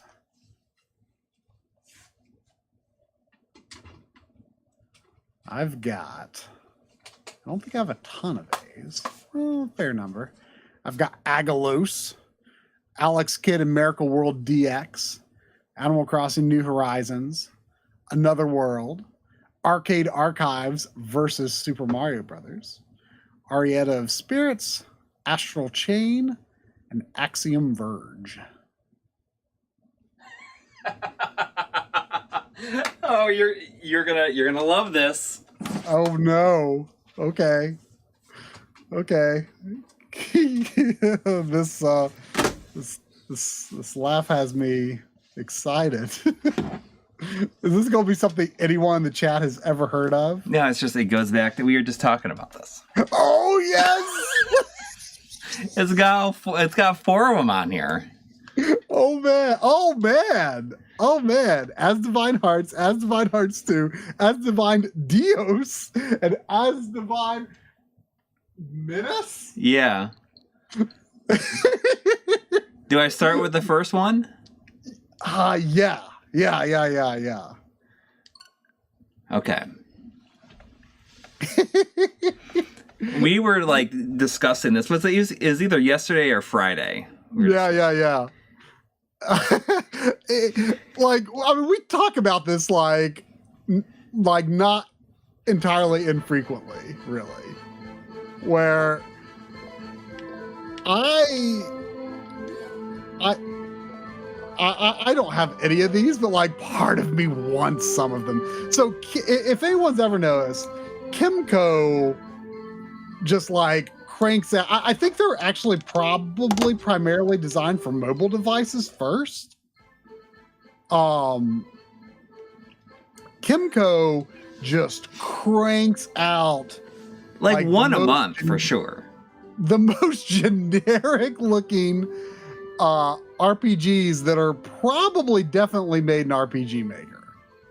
Like at an unbelievable rate. And Limited Run publishes like, I don't know if it's all of them, but like like I don't think we would be aware of them if Limited Run didn't do it. And like we just like always muse to each other like, what if like one of these is like truly great? Yes. They look we got to talking about it because you like looked up the trailer for the most recent one, and it starts with the words, "The world has been destroyed twice." If you go to Kimco's YouTube channel and look up the newest English language trailer, like I don't know, I just like started digging into it a little bit yesterday. You look up the newest English language trailer, the trailer literally starts off just saying, "The world has been destroyed twice." I don't know why that just made me laugh so much.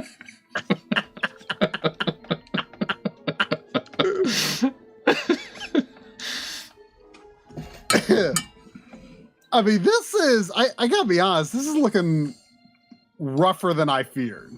Yeah, it looks like it runs at 30 FPS for sure. Like the scrolling and like the movement and everything like that. What I'm going to do is I'm going to play this for a minute and I'm going to skip to 4. Okay. And we'll see if it's could be the same game. I mean, what the videos I've looked up of the other Kimco RPGs look. Oh, look at this brown-haired youth.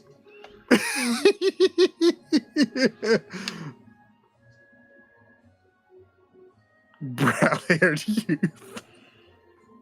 It would be funny if they never give his name and they just refer to him as the brown-haired youth. Maybe you name it. Maybe you name him. Maybe. I'm pretty sure this game was on the Wii U. It may have been on the Vita too. Do you think like any Zach. figure company has made figures from these games? I don't know. There's like so many of them that you and I were discussing what like the development process has got to be for this. Like we're convinced that maybe like one person makes one, like they have one person making one at a time. Madashi wants you to name him Chubbins. Oh, his name is Zach. Bummer. Yeah. Yeah, like do they have like they're so efficient with it, but like I feel like the main development has got to be handled by a single person. Yeah. But like probably multiple single people. Yes, that's why they have so many coming out, is because they. But like someone probably does like the concept and writing. Someone, does music and character designs. And then whichever one of their RPG Maker devs is free, they just, here, make the game. I almost wish that I had like every single one of them because we could make a video on them. I know, like is like gonna be like, is any of them worth playing? If and the any answer's of gonna be these no. worth playing, like I really want to know, like if you try to make a JRPG like 100 times, like surely you'll end up with like at least one that's as good as like, Lufia and the Tower of Doom or something, right? Like at least that good, right? If you make it 100 times, yes, yeah, eventually you would, yeah.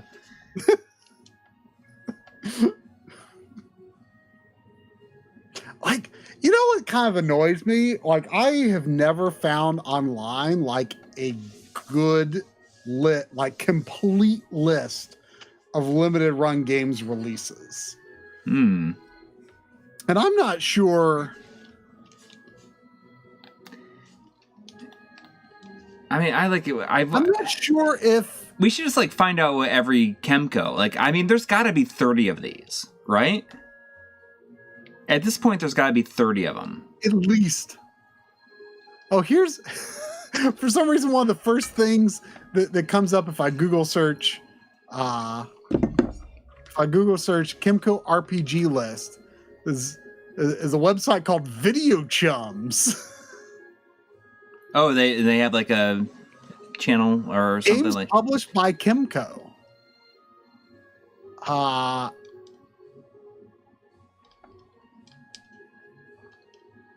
It's like, we'll be back before you can say Bob's your uncle. I'm just skipping. I just want to I want to see what the actual like world. Wow. Okay, like. So this list on Video Chums only goes back as far as 2018, but then it skips right to 2020. I'm not sure if all of these are RPGs, but it seems likely. We've got Dragon Sinker, Monster Viator, Midden Tower. What is Monster Viator?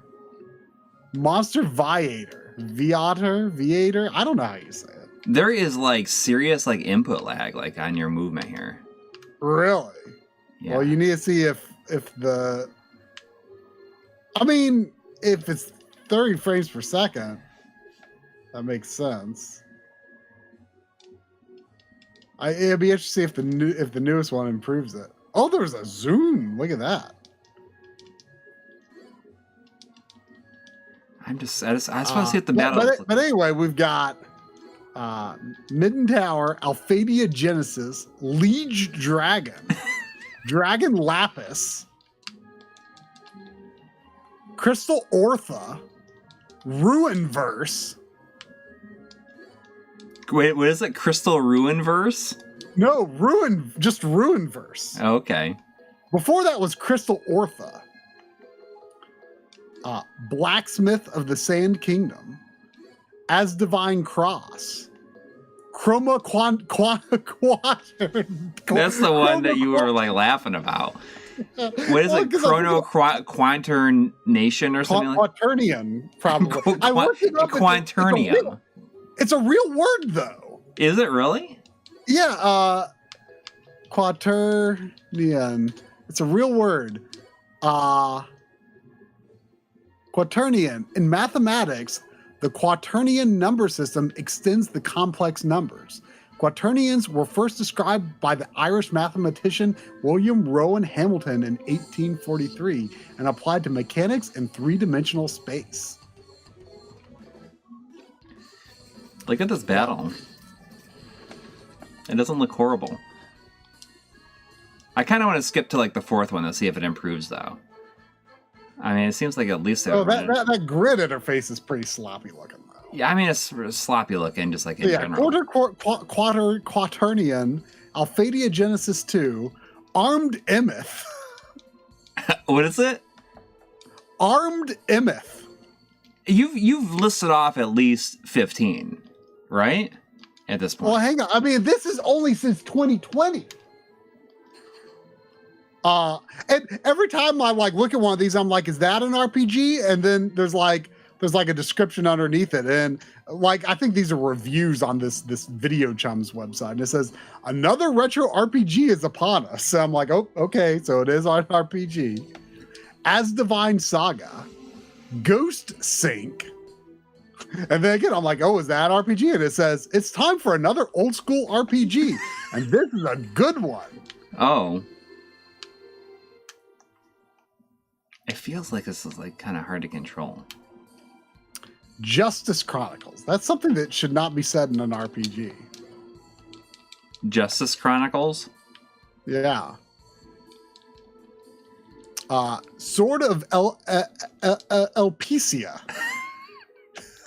Like But then here is RP Golf Legends. Okay. I feel like I may have heard some good things about that. Yeah. Well, I mean, it's probably like Golf Story, right? I'd assume that it is. But it's probably not related. No, it definitely isn't. Ambition Record. It's like they've got to have like a random name generator at this point, right? Or their titles are just like Google Translate. Yeah. Ambition Record. If you're fond of PS1 era RPGs, then Ambition Record is here to bring you back to the good old days, and it's quite charming to boot. I wonder if the Video Chums site has like a deal. I'm gonna skip to 4, okay? With We're gonna see if it. I mean, I don't mean to slander or anything. I mean, what if all of these are really good? Yeah. We don't know. Like that's my burning question. I want to know. Maybe they are really good. I'm going to the fourth one. We're gonna see if it gets any better. Ambition Record does seem to be 3D. Ambition Record looks like almost looks this one came out in 2019. Like Wild Arms 1 3D. There is Legend of Ixtona, Infinite Links, Overrogue, Gale of Windoria.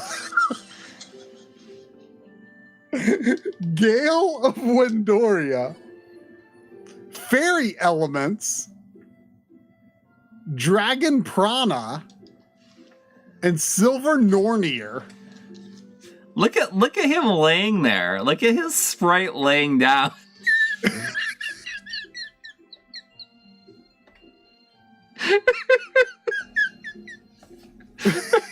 He's just like, oh man.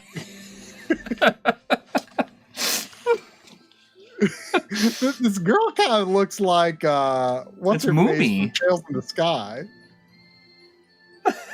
Look at this dashing young man though. He's like, hey.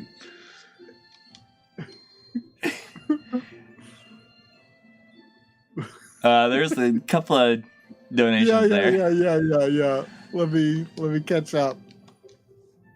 There was 999 from Tony Escobar. Thank you. Said, any word when the outstanding DF FF13 and MLiG episode will be published by MLiG? Last part with Tribe's review of the sequels was amazing. This episode should definitely be co-published.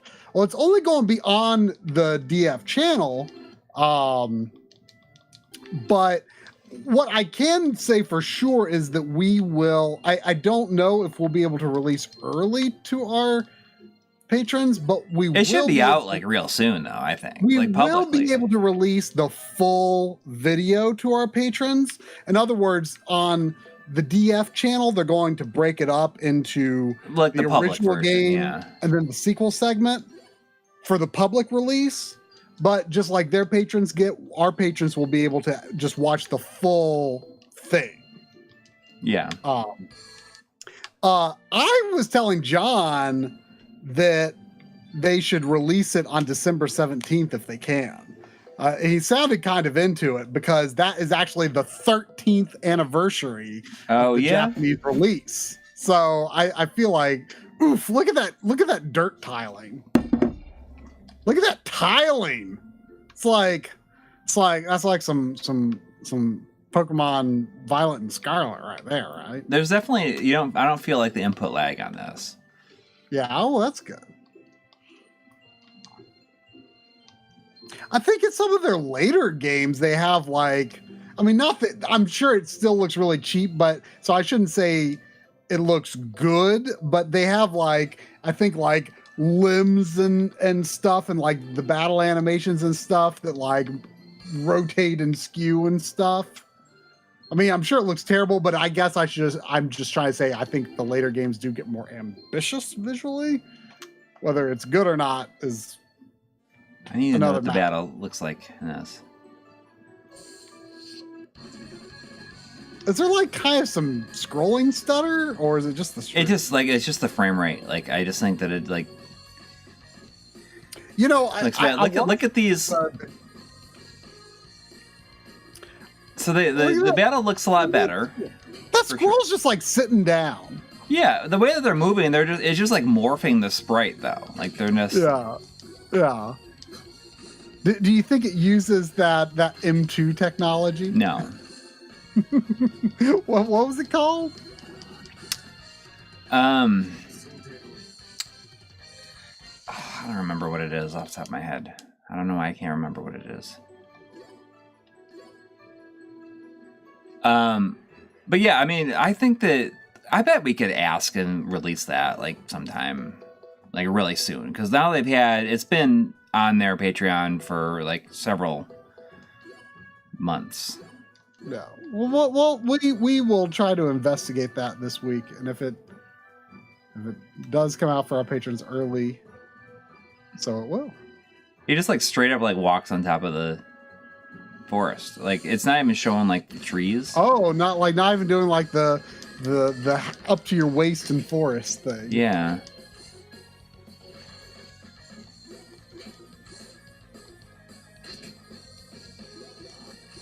I mean, this is like exactly as good as I was expecting it to be.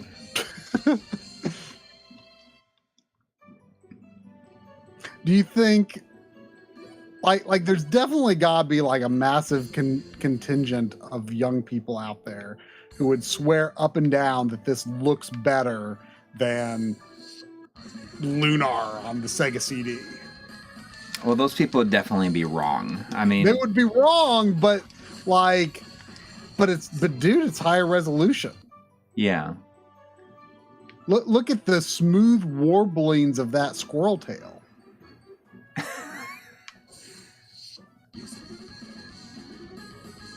This battle music is just like blaringly loud too, and the way that it kicks in, it's like this like guitar like noodling at the beginning. Do you think there's a reason that there are so many Asdivine games though? Is this like, I wonder if it's like the one, like the best, most popular series? Like what about it? This one thing warranted so many sequels. Like, what if it's like this really incredible, like, complete arc, like Phantasy Star? It's not. Like, let's not even like, we shouldn't even pretend like that's like possibility. In the realm of possibility. Yeah, it's like it can't be. There was They probably made the entire series in less than a year. Like all these games came out in a year. There was a $20 super chat from Chicken and Fish. Chicken. Thank you. Just like this chicken. Saying, hi all, I really like Shenmue 2, but never played 3. Got myself an Eon GC HD Mark II for my GameCube yesterday too. Remember going over your text message limit, and each extra cost 10 cents. 2002 was crazy times. Winamp was cool too. You know, I really Winamp is still cool. Like they brought it back. That's true. I really want to install. Are we done with this? I think we're done with this. Done. I want Chicken and Fish to pick a letter that is not A, B, M, or G or M. A, B, G, or M. Anything but those. Chicken and Fish. If Chicken and Fish is still here. If you're here. But yeah, I want to install like Windows on that F. Okay. That one Mr. Core. I can't remember what is for whatever. Like I don't know anything about that process, but I want to install that and Winamp. Like I assume that would work. Yeah. Oh, yeah.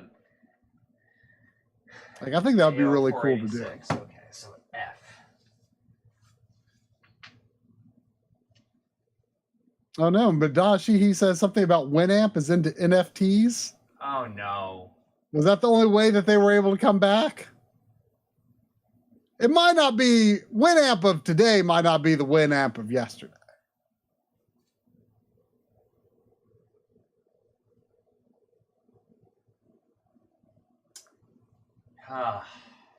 F's are kind of tough.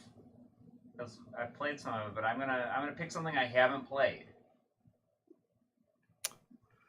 Yeah, Corey is playing on a Switch OLED, but of course not on the OLED itself.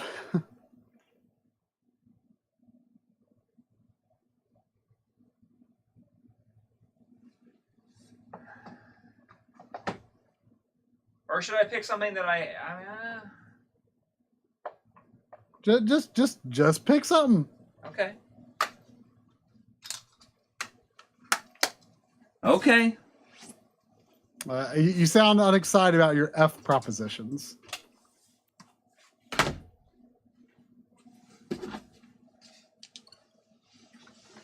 I know you've already played Fox and Forests. Yeah. Oh, okay. Okay. I really liked this game. Yeah. Did you get the second one? Is there did another one come out? Yeah, I mean there were some decent deals on the second game, but I can't play it yet because I haven't played Fire Emblem Three Houses yet, and it's I see. A sequel to that. This is like not related to. I mean, it's got characters from Fire Emblem Awakening and Fire Emblem Fates and Fire Emblem 1. The guest character lineup. Oh, be the girl. The guy is like super lame. Or maybe it's no. I'm thinking of. I mean, it doesn't matter. I can't remember which character I played as in this. It's Dragon Quest. It's Dragon Quest Heroes, where the guy is like the lamest character ever, and I really regret choosing him.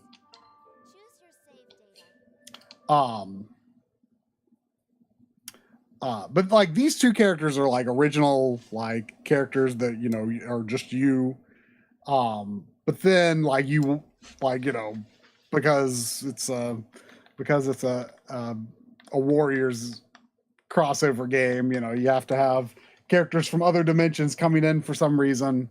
But the character lineup is pretty lame if you're more of a longtime Fire Emblem fan, because like you can unlock like Lindis in like post game and maybe some other single random characters from other earlier Fire Emblem games. I'm gonna skip the cutscenes. I wish they just had like as part of the main game. I wish they had a bunch of characters from like, you know, Fire Emblem 6, 7, 8, 9, 10. I mean, they, you know, like the main story like should have like some, at least like the Path of Radiance and Radiant Dawn characters. Like the character lineup was very poor, but the gameplay is excellent. I feel like the overall game design in this might be my favorite Muso game that I've played, actually. This is? Yeah. Just the better than even game... like the Dragon Quest. Well, I mean, I haven't played Dragon Quest Heroes 2 yet. Right. I did like that one overall, but the thing that frustrated me about that one that this game resoundingly solves is that you kind of need to defend a lot of points on the map. Yeah. But which is fine, but your only option for really doing so is to drop these like monster tokens that you collect, and it will like summon a friendly monster to defend the area while you go off and do other things. But the thing is, you've got a party of 4 characters, and they just follow you. Oh. You can't split them up. Whereas in this, since it's a Fire Emblem game, of course, you can hit, I don't know, probably the select button. I don't remember what button, but you can hit a button to,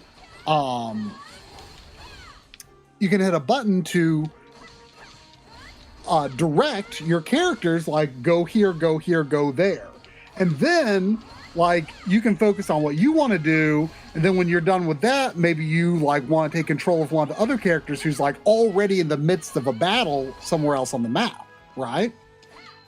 So it's actually really effective. And Hyrule Warriors Age of Calamity does the same thing. I can't remember if the first Hyrule Warriors did that or not. But you can also direct like the rest of your party to go other places on the map, and that's just so much better than Dragon Quest Heroes, where at least Heroes 1, where they all follow you. That's kind of annoying.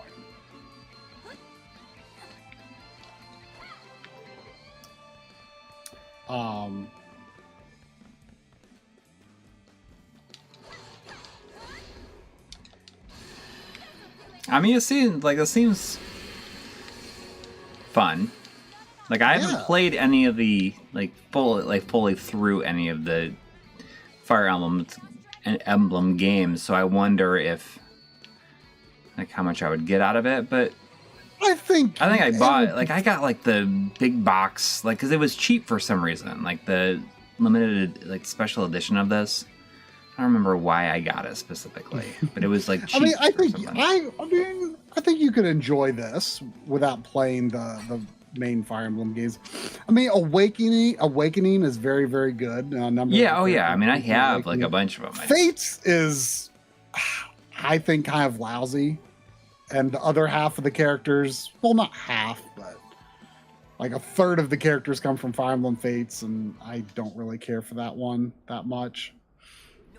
But yeah, I mean, I think this one's really good.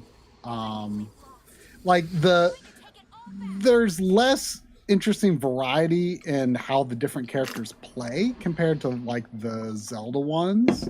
But that's okay. The Zelda ones, I think, have the most fun characters to play as. Mm-hmm. Is this, how long would you say that this is?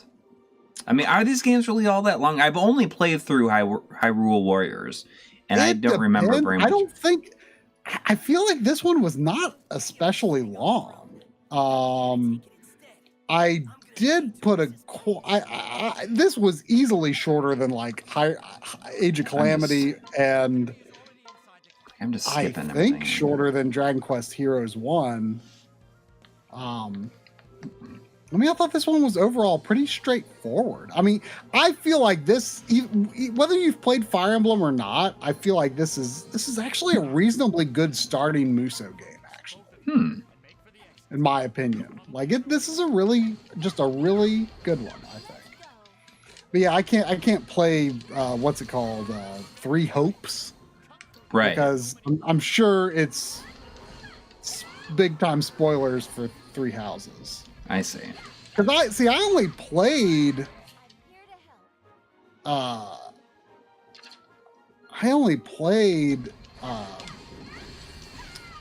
Emblem Echoes Shadows of Valentia on 3DS like a year and a half, 2 years ago. So next is Three Houses, but I feel like I felt like I needed to play that first, which was really good, by the way. Like, I was not super enthusiastic about going back to 3DS, but it was excellent. Very, very good Fire Emblem.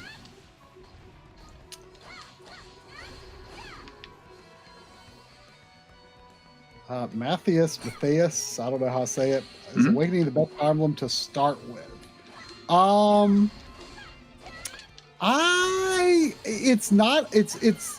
It was a lot of people's introduction. Awakening? And I think a big part of what made it kind of suddenly have this mass appeal is people really liked the relationship system in it. Right. I mean, which was kind of introduced in mainly in Awakening, right? Right. Because you could have kids and stuff like that, right? You have kids, you have and that was super shoehorned into Fates, and that's one of the reasons that I think Fates is kind of bad. Is because they're like, oh, whoa, this whole making characters kiss thing made our game super popular. We gotta do it again, and it did not fit into the story whatsoever. It was just so shoehorned in, and it was like, come on. And then Fire Emblem Echoes is a remake of the second game, right? And it had none of that stuff, and it was great. It was so nice to play a Fire Emblem game where it wasn't about making the characters kiss. But didn't it not do good too then? I don't know. Because I remember seeing that one on clearance. Honestly, I never really heard anyone talk about that one until I finally played it, which was years after it released. And then after I released it, people were like, oh yeah, it's one of the best. I was like, oh, I just never heard anyone talk about it until I played it, and I was really really impressed by it.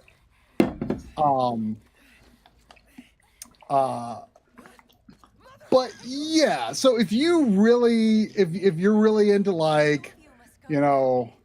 relationships in video games, which is a thing that I could take it or leave it. If it's really well implemented, in Fire Emblem Awakening, it's great, and it sounds like it's probably well implemented into Three Houses. So I'm looking forward to that.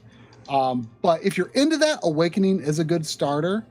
If you're not as much into that, I think Path of Radiance on GameCube is probably another really good starter.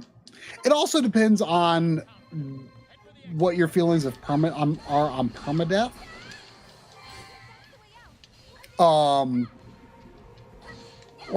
Awakening was the first one to offer a mode where permadeath is just not a concern. And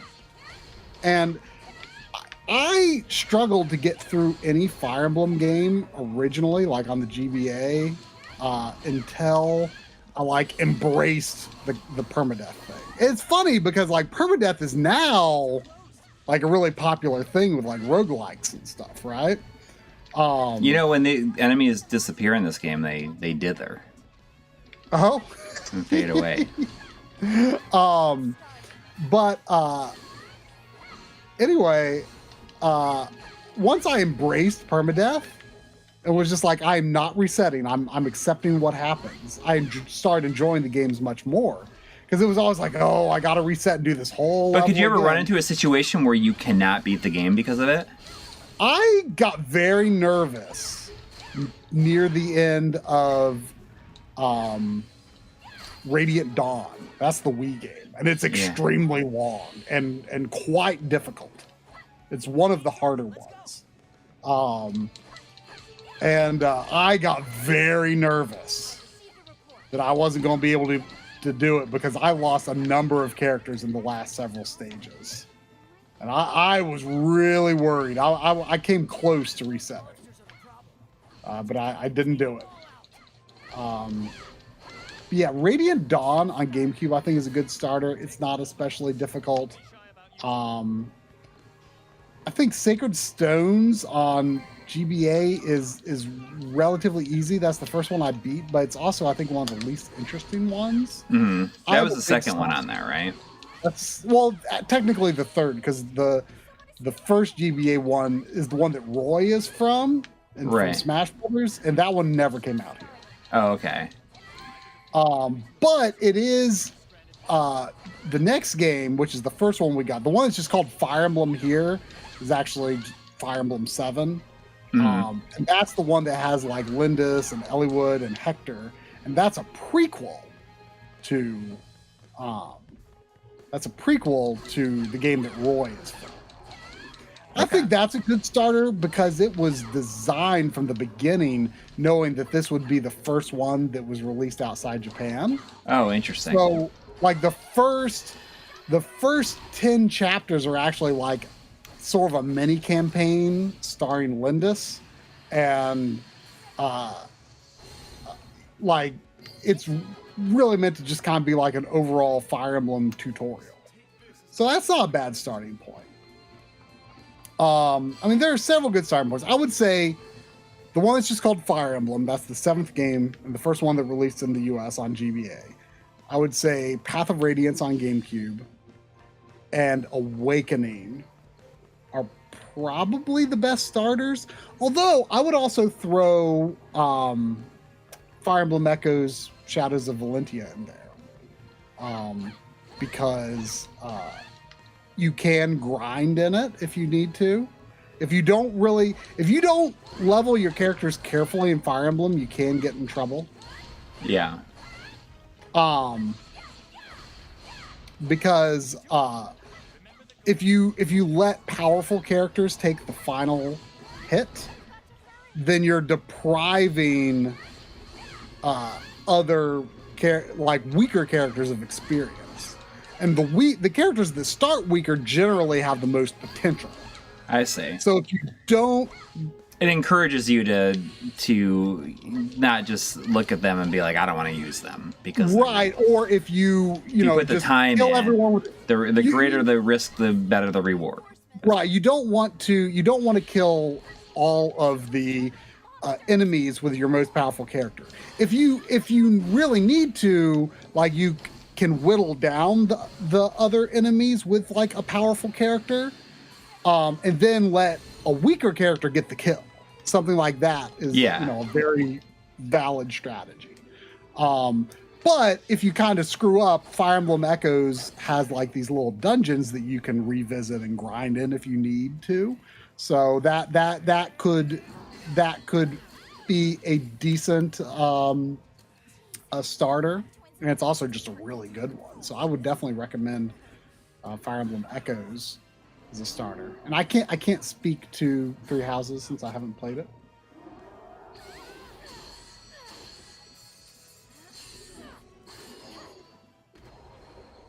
Oh, who's this? But anyway, that's enough of rambling about that, because there was 10 minutes ago a $5 super chat from Mega X6. Sorry I got on my Fire Emblem ramble. Didn't know I had it in me. Saying, loving the stream.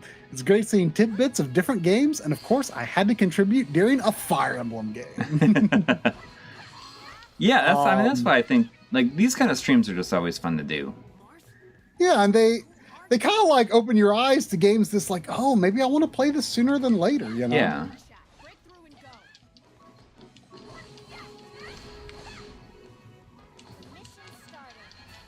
I mean, this just like it seems fun, you know. It's like that's the thing with like characters. Your character on your team or not? What? It's like the dark, shadowy ones. I can't tell. No, they're enemies. I can't remember because it's been a couple of years since I played. You know, I actually randomly got because it was like dirt cheap at like Target or something. I got the 3DS version of this. Oh, interesting. Only because it's a new 3DS exclusive, and I just thought like, I should have at least one new 3DS exclusive game, just in case I like need to demonstrate that for some reason. Oh yeah. Is that, that how many new 3DS exclusives were there? Like that in Xenoblade Chronicles are like the only ones, right? That's the only ones I can think of, but I'm sure there were more. I'm sure there were Finally, more. I leveled up. Those are the ones that come to mind. Like, I kind of like to get Xenoblade someday if I saw it like for cheap at a store. Yeah, it was expensive for a minute there. I don't think it's expensive though, is it? It was at one point. But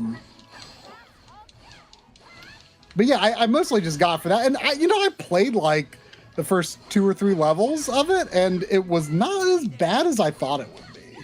Like the enemies are extremely simplistic looking, like really, really simple looking. But Yeah. Well, I mean, they're certainly not super detailed in this. no. Although I think they probably have like at least some color in later levels. I don't really remember, to be honest, though. I don't remember like what the enemy forces are. Like I mean, the story in this is super not important. Like the story is never important in these games. But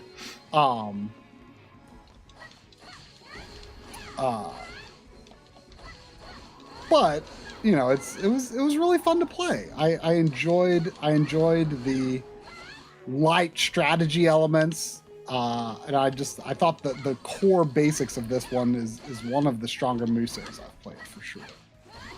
But I really I'm looking forward to playing Heroes 2. That might, and I was actually thinking about that ending up on because we were saying, I can't remember if we said this on stream or not, but we were talking about in the games we played in 2022 video, we want to like each pick like 10 games. Right, that we want to. And say like, I'm going to play these games next year. I'm going to play these games next year, and these are like commit to these being in the games we played in 2023. Yeah. I think that's fun. And I was definitely thinking about Dragon Quest Heroes 2. Although I was also thinking about Dragon Quest Builders 2. So maybe I should think of another Muso game. But what I like about the idea of doing that is that you can, if there are certain games that you have wanted to play and you keep on putting it off, like that is a good excuse. Like, I keep on thinking of like The Last Story. Like that's a game that I should put on that list because I want to play it, but if I don't, I could I would play it if I wanted to, but I keep on putting it off. It's like, all right, so I'm gonna just commit to doing that this year.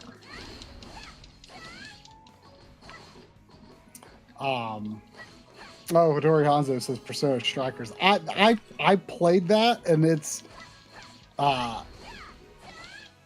that's actually one of my disappointments for games I played this year. But I liked the story. The story in that was by far, and I'll say this in the video, it was the best How many guys do I gotta kill? story that I've played, and also the best Persona spin-off story that I've played. Because all the Persona spin-off stories have been pretty throwaway, in my opinion.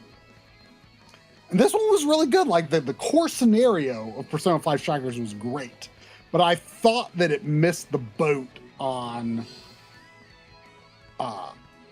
what makes a good Muso game. With its like focus on like small encounters and not a large battlefield. I wish I liked it more than I did. But anyway, I should get back to the $2 super chat from good old Jonathan Henson. Thank you. Thank you. saying, I sometimes wonder if I enjoyed games more as a kid because I had no idea about frames, lag, bad ports, etc. Yeah, I mean, I think about that. Knowledge in some ways has ruined me. Yeah, I thought about that a lot, and in a lot of ways, I've decided I'm in my mind, I'm like letting go of a lot of that stuff and be like, all right, I'm not going to think about it too much unless like I have to, or something that jumps out. Like I think about like that, the collection of games I was just playing, the Asdivine stuff. It's like, oh, it runs poor, like it just like looks bad, and I'll think about it there. You know, sometimes that stuff is a marker of other areas of quality, right? Yes.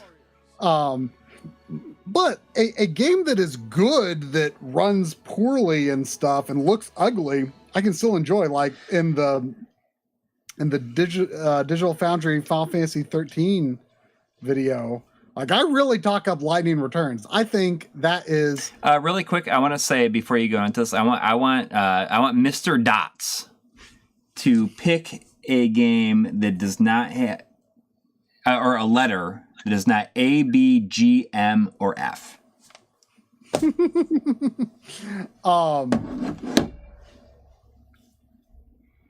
But I lost my train of thought. Sorry, I mean that. Like the Lightning Returns, I think, is one of the most genuinely interesting open world games ever made.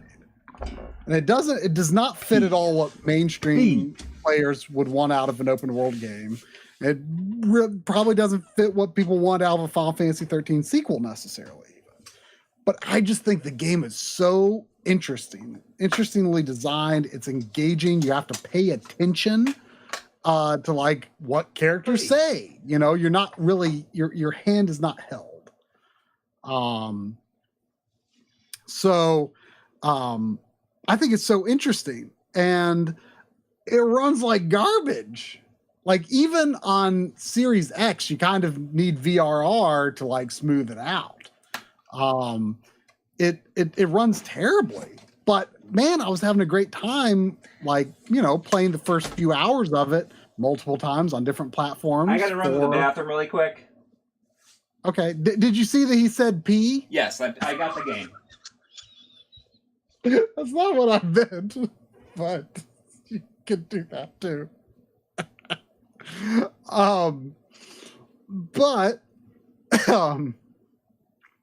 Like I enjoyed the heck out of it, no matter how poor the visuals and frame rate was. You know, so you know, one of the games I played earlier this year that's on the games we played was Monster Hunter Stories 2. That game has a lot of flaws in visuals, in performance, in game design and level design, most especially. It has a lot of shortcomings. But ultimately, I walked away from the game feeling like I had a pretty positive experience. So, you know, I can still enjoy. I can get myself in the right frame of mind to, you know, power on through those issues, but I still am fascinated by them. You know, I enjoy watching Digital Foundry analysis. I enjoy doing the little bit of it that I've done myself. It's fun. It's interesting to me. But at the end of the day, if it's a good game, it doesn't, having an awareness of that doesn't make it so that I can't enjoy the game. Now, you know, of course, better performance, better, you know, technical competence and how the game was constructed does help add up to a greater whole. But yeah. Oh, I didn't know you got this. Did you get this? They had this, you know, when they did like their second chance sale. It was the same time that that Cathedral went up. And I saw that you'd gotten this, and I thought it looked pretty good. I didn't even pay attention to it. It was like premium edition. Yeah. It does look pretty good. Have you booted it up? I have booted it up, and I was like, "Oh, this seems pretty cool. Maybe I should play it." And then I looked up how long to beat, and I'm like, "Oh, it seems kind of a little long." Yeah, another one of them. It seems cool. It's got a lot of shimmer, but I understand why, because it does a lot of like zooming in and out. But I mean, I only played like 5 minutes or something. Yeah, well, that's about as much as I'll play here. But like it looks, it's cool. It's got an appealing style to it.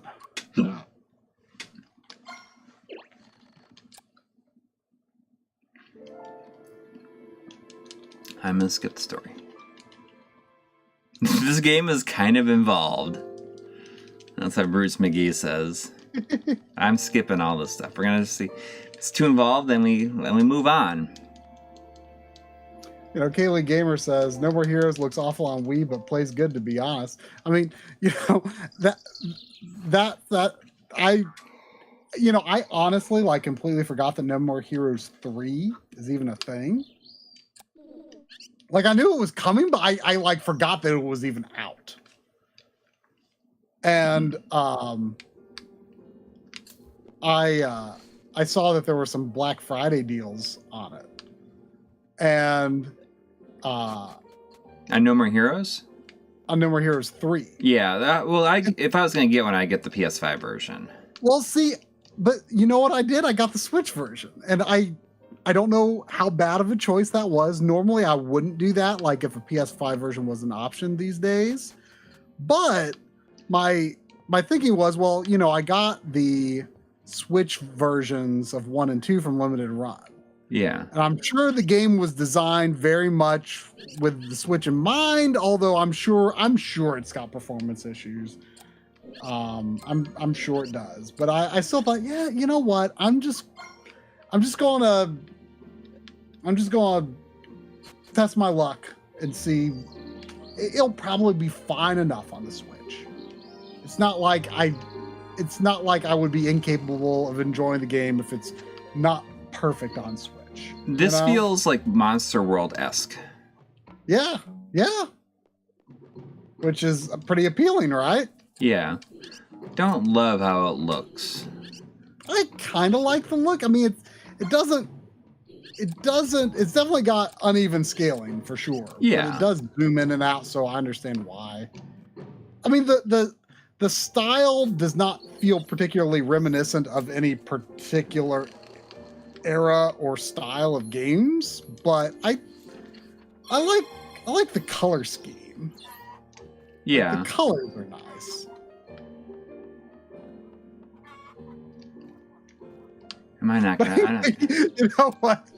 I probably shouldn't admit this, but like when I ordered No More Heroes 3, I didn't even think about this until after I already placed the order. I was literally sitting on the toilet when I ordered No More Heroes 3. That's probably why you got the Switch version. But I mean, you know that, like, at least in the first game, you save by going and sitting on the toilet. Oh, right, okay. So that, you know, it seems appropriate. I never used to be a bathroom reader, and like I finally started succumbing in recent years. I'm very careful to, you know, not touch my phone with a hand that touched anything on the toilet. All right, like this is true. This does feel like involved. Like I want to be able to get to the action. It looks like this. I like the fact that this feels like a Monster World game. Like it kind of looks like with the town. Yeah. It's pleasant, but you know, like. I have actually never played any of the No More Heroes games. I saw early in the backloggery streaming days. I saw Drum stream the first 2 on the Wii. All right, I want Mega X6 to pick a letter that is not A, B, G, M, F, or P. So, by the way, this game doesn't have a lot of submissions on how long to beat, But I mean, this is looking like at least a 30-hour game, Which like it's like, oh, which is kind of unappealing. yeah. Like it would need to be really good. And then like people who did this with side quests, like it gets to be a lot more. R. All right. Arr.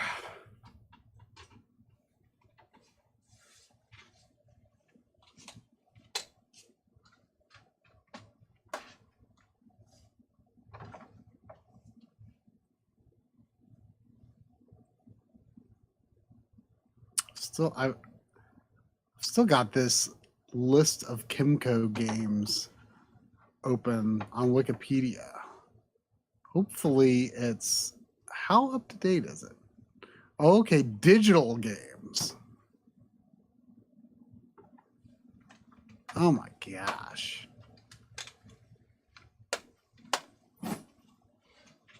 There are so many of these. Oh my gosh. What? I'm looking at the Wikipedia article of lists of Kimco published games.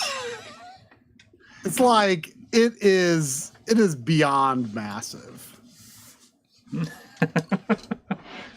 Have you played this? No, I have not. I mean, I haven't either, and I've heard like so many good things about it. I don't know like how involved you could get on a stream, but I like the art style of it. It's very interesting looking. It has. I'm going to check if my copy has come. I can't remember. It is definitely a story-based game. I'm just curious, just to see it in action. Yeah, my copy has come. Yeah, I mean, I got this like a year ago, I think.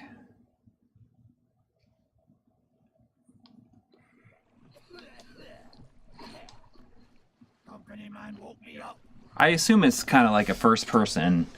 It's like I think it like Gone Home. Like I bet it's like Gone Home, but probably much longer than that.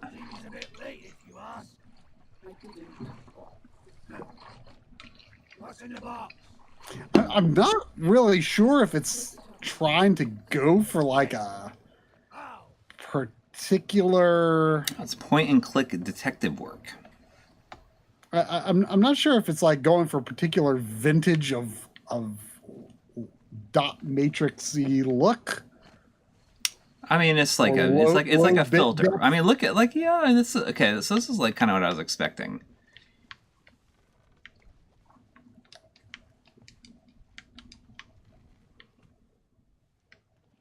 It's like, what if Etch-a-Sketch could move smoothly? Yeah, I don't know. Maybe. I don't know. I don't know. I don't know if it's really.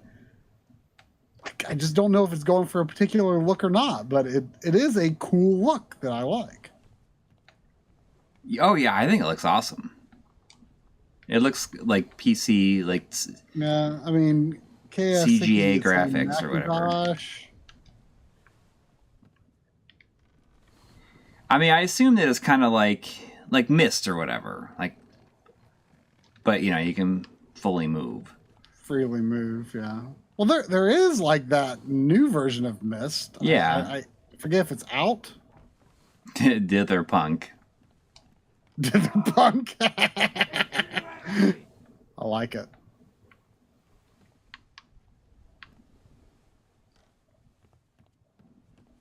Boy.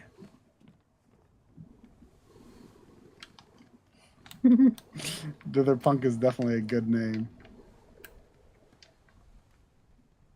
Oh, like you can do different monitors. Oh, it's IBM Zenith, Commodore 1084, IBM. Oh, that's cool. I would say like LCD, so you can just like different colors. That's cool. So what's the default? Macintosh. Okay. See, I like that. That makes me think of like the Apple II that.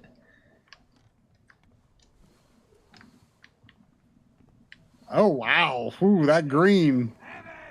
That'll sear your eyes. Yeah. I mean, Well, it's just the like two kinda like the colors. Zenith. And then if you just want like a straight black and white. I kind of like this one. I'll put smooth, sharp, shrink. Look at that. Oh, look at that.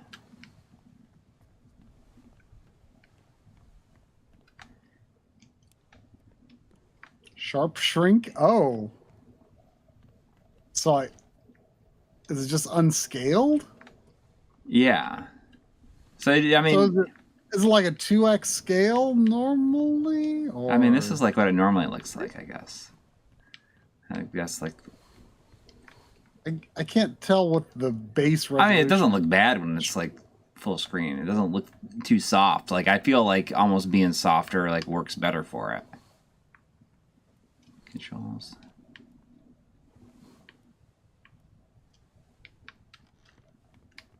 All right, where am I going? I bet maybe on the Switch screen itself, maybe you would want sharp.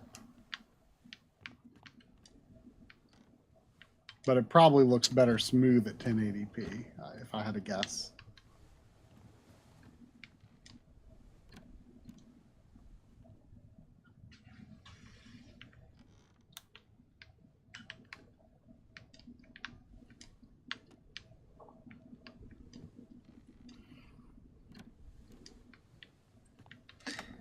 I wonder how long this is. I bet this isn't that long. Let's find out.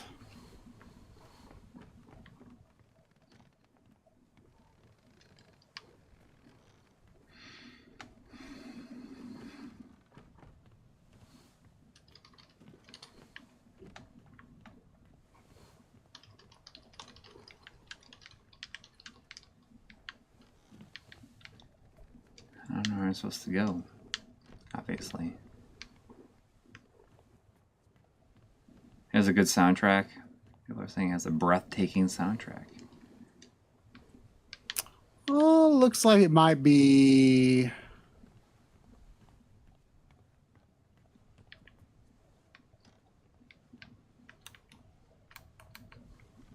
Mm, 8 or 9 hours.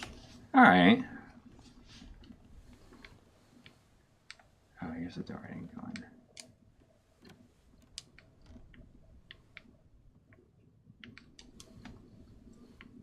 And that's probably just like trying to figure it out too, you know? Like if you know what you're doing, I bet it goes real quick. Yeah.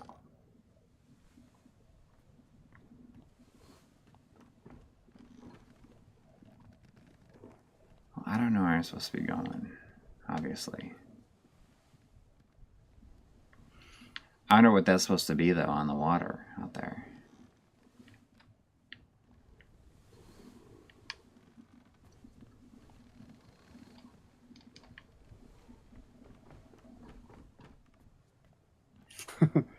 Kayla Gamer says, which version of Sea of Thieves? This is on PC, but I don't know if it was on any other consoles. I feel like it was. I mean, this runs very smooth. I mean, obviously it should. Yeah, I mean, I think they designed it with Switch limitations in mind.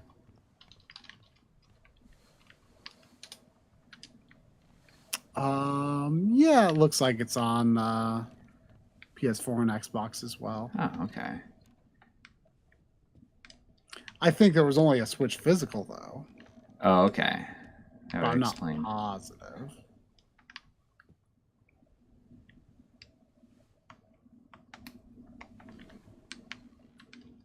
So you have There's a hint earlier in the dialogue. I definitely missed it. Yeah. Well, this is not the right environment for appreciating this Exactly. game. Exactly. I want EB Chill to pick a letter that is not A, B, G, M, F, P, or R. Have you been writing these down? Yes.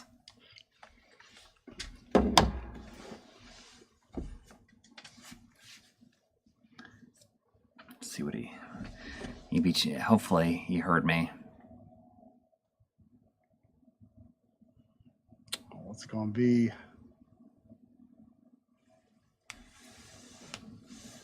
I mean, there might be times where I don't have anything that's like in the letter that you pick,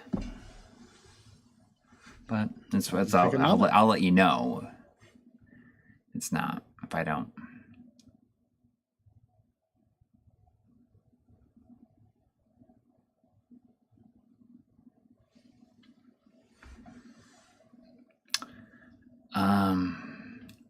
If he doesn't answer in a moment, why don't you just choose E for EB?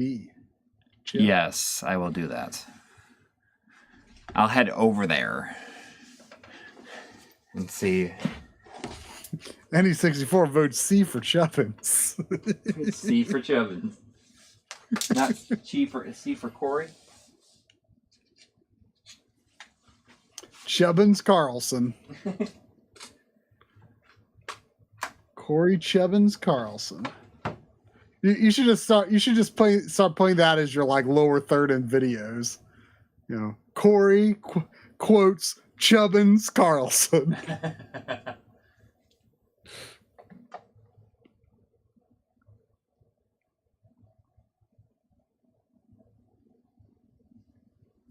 All right, so this is something I got. Like this is probably going to be too involved too, but I'm really curious to see it in motion. Okay.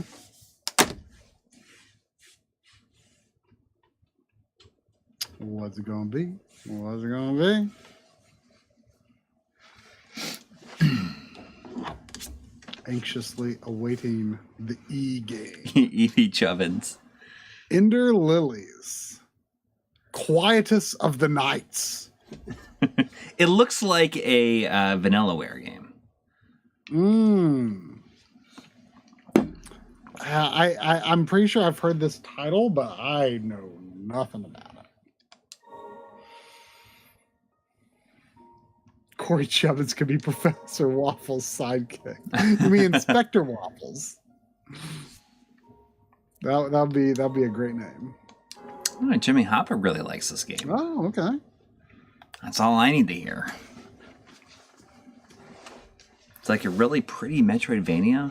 This says 2D action RPG. Is this another black and white game? Oh wait, no, there's color. All in the future, all games will be black and white.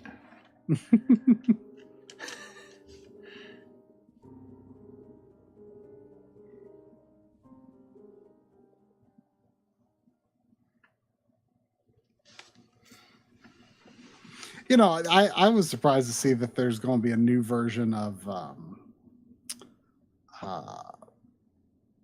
Grim Grimoire, which I never got. Oh yeah, yeah. Although I really don't know how. I think they're doing. Isn't like like, aren't they like redoing Princess Crown also? So hopefully. Are they? I'd love that.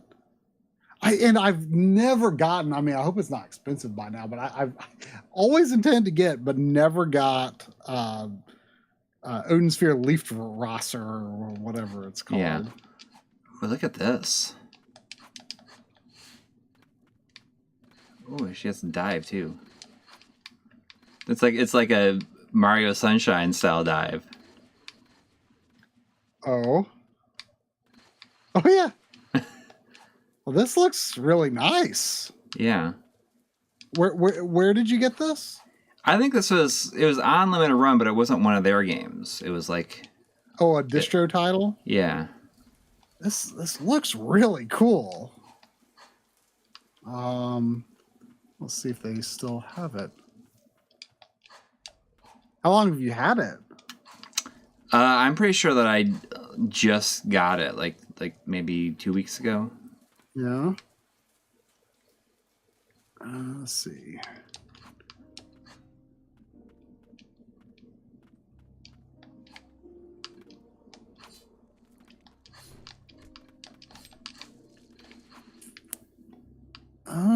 Looks like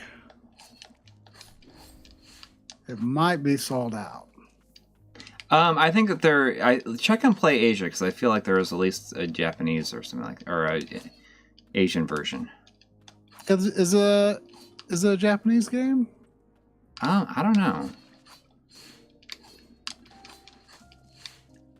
How does it seem to be running? Because the Switch version is like $11 cheaper than the PS4 version on PlayStation. I mean, it seems like it's running totally fine. Actually, like when I was thinking about which one to get, I was like, oh, how? Because this was the only one that they were offering. Mm-hmm. I was like, how does it run? And all the stuff that I said it like runs like really good on here. Yeah. I might get this. This looks really good. $70 on the PS4 on Amazon. Well, it's on Play Asia. The PS4 version is only $42, but the Switch version is $31.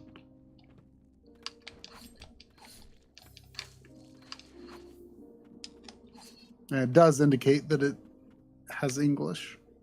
It's a Japanese version, not an Asian version. Yeah, I'm tempted to get this. This looks really cool.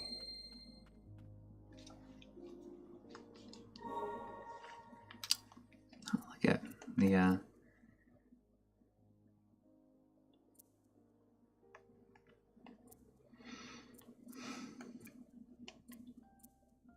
I mean, it does kind of look like a little Vanillaware-esque. What do you say? Or yeah, I mean it's the characters are a lot smaller than Vanillaware games. Yeah. But I can see the comparison.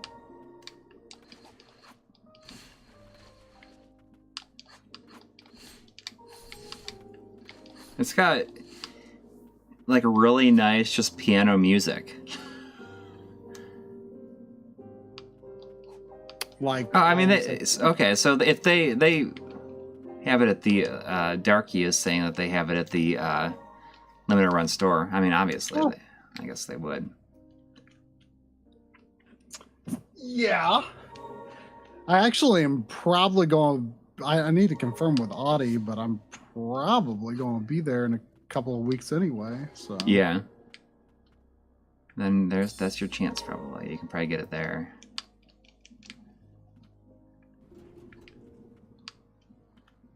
I mean, it's a Metroidvania, but it does have a nicer look to it, like a different look.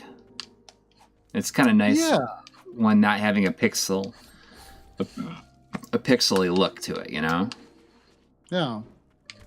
It actually looks like it kind of gets to the point quicker than you were expecting. Yeah.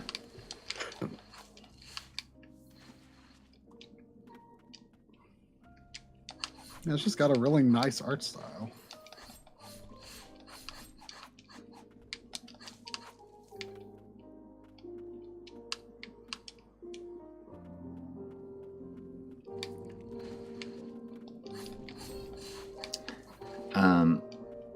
It's funny how many Metroidvanias, though, I've played tonight. I mean, how many you've bought, given your general feel. But the thing is, like, even though, like, I mean, I'm with you. Like, I am a little tired of Metroidvanias too, but at the same time, like, it's such a tricky problem because it's like, well, it is like one of the best ways to build a video game. Yeah. Oh, for sure. So it's like, I understand why developers keep doing it, and I keep buying them because every once in a while you play one that's like really special, right? Yeah. And like, I probably play at least once a year a game that could be described as a Metroidvania that really impresses me, Yeah. But Let's see. On the whole, I can be a little burnt out and weary of it.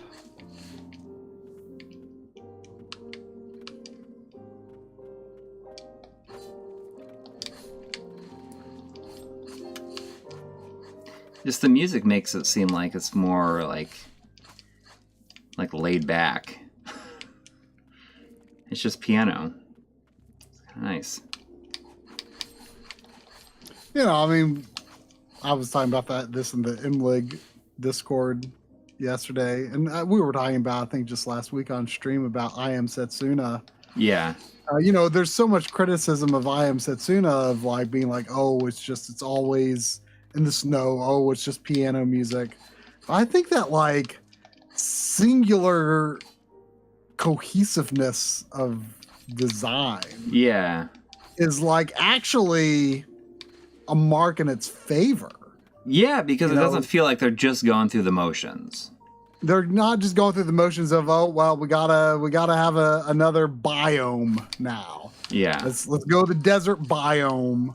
Yeah. Let's go to the volcano biome.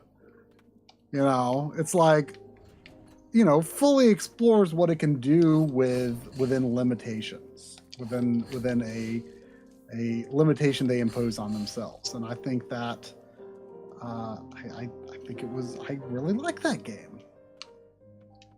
Yeah. You should play that sometime. I think you would like it. Yeah. I don't know if I'm going the right way here. You know, I've never played Hollow Knight. I had the PS4 version of Hollow Knight. Mm-hmm. Like, I don't know how that compares to something like this. I'm sure it's probably, people will say, oh, it's a lot better. But, well, it's definitely more famous. Yeah.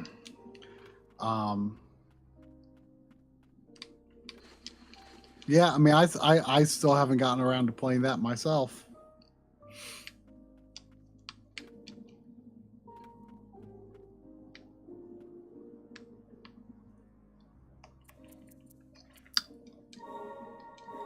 Oh, I see. Okay.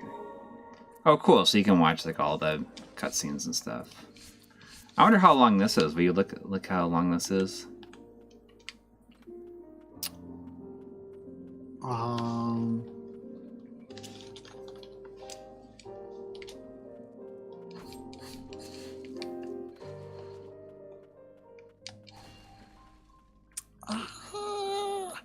Looks like it varies a lot. It looks like, you know, maybe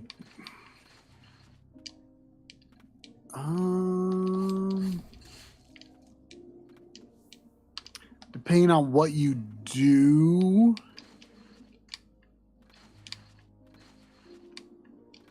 it looks like it could be maybe 10 to 20 hours. Based on the notes that people left, I'm getting the impression that it might be kind of a Nier type situation. Oh, interesting. So where, you know, you like play it multiple you could times. get to ending one, but maybe the real story hasn't begun. Right. Because, like, here's one that says that apparently played for like 16 hours or so and says all 3 endings. There's one that played for 14 hours that says ending A plus B. Interesting. Okay. I can get into that. And there was like one 17 hours that said played until ending C. Huh. Although I guess it could also be like a Symphony of the Night style situation where it's like, well, you know, you get a bad end, but then you play further. So maybe it's more like that, where there's like more game beyond the ending, or maybe you play through again. I don't know.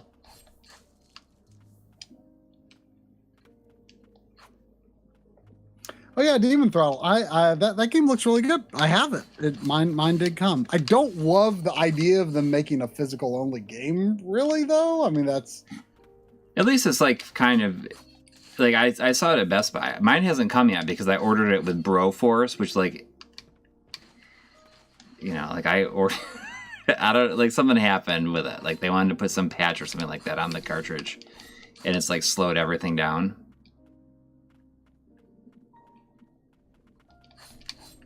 Oh, there was a $3 super chat from Antonio Gyokuria. I'm sorry, I don't know how to say it, but just not saying anything, but just Has the pair doing the fist bump. Nice. Thank you. Thank you.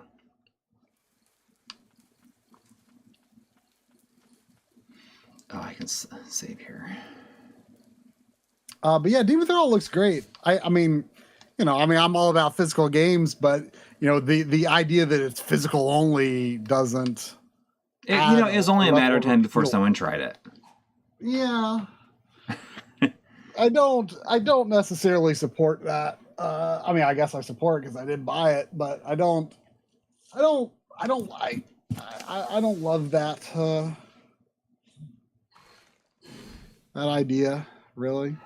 Excalibur was asking if we're excited for Breath of the Wild 2. I wish I was like actively excited for it. I mean, I think Breath of the Wild is,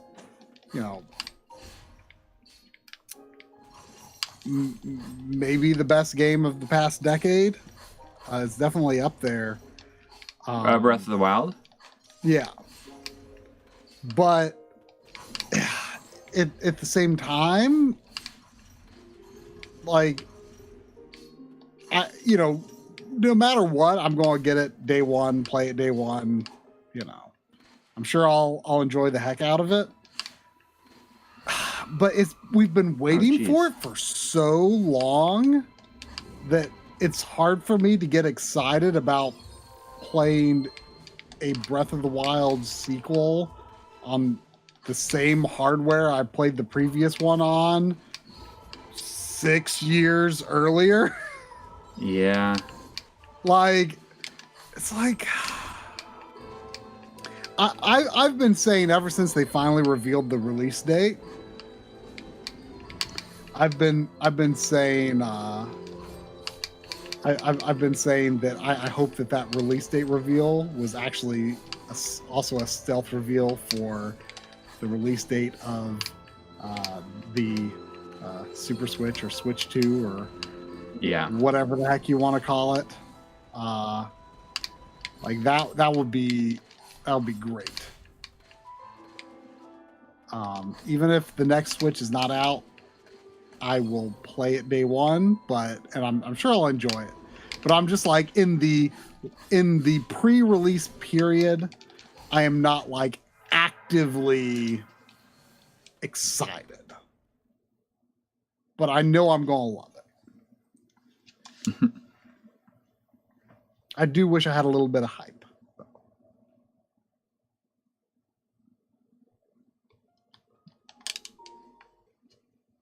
I'm gonna skip the cutscene.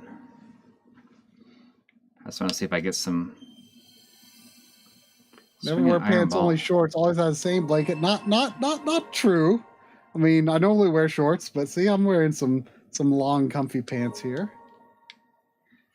I got my double jump early on. Like, just make your guy jump higher, or just your character jump higher. Like, why do we always got to do a double jump? There was a 1999 super chat from Scott Davis. Oh. Saying, "Hey dudes, I'm back from Japan and it's as cool as ever. I visited the From Software corporate building for a selfie next to the office side. I hope you can revisit Japan too. I sure hope so. Question: which 3 Kirby games should I play first?" Oh man, have you never played one? Oh man, are you in for some adventures? Man, you know what? The Switch remake of Kirby's Return to Dreamland is coming out in February, I think. And that honestly might be the best one to start with. I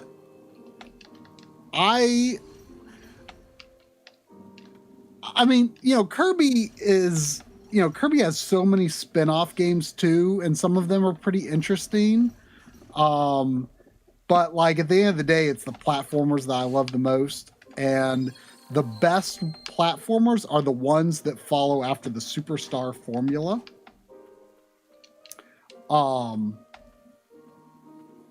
And I would say, you know, if you have the means to start with Superstar, that would be a good one to start with. And the games that follow that formula are Return to Dreamland, Triple Deluxe, and Planet Robobot.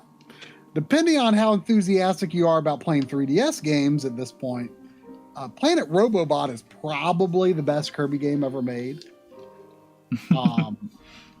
I would say the top 3 are probably Robobot, Return to Dreamland, and Superstar. Triple Deluxe is really good too, but I would say I would put those 3 at the top.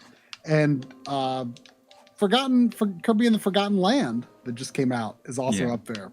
If you want to get a flavor of 3D Kirby, Star Allies on the Switch, not great. Also follows the Superstar formula, but it's only 30 frames per second, which in a weird way, like that's an example of one where I feel like it affected the game. It did affect the game, yes. It's fine, but I feel I would think much more positively of Star Allies if it was 60 frames per second. It was really just. It also just like there just didn't feel like there was like very much to it. It was like really focused on like the different characters as like being the main thing. It felt a little rushed. The scope of the game.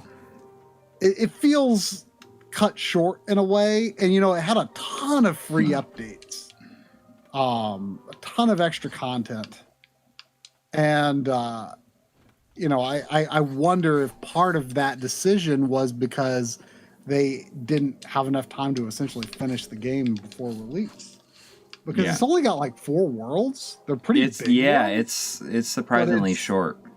Yeah. The final boss is really cool though, and has serious Kirby lore implications.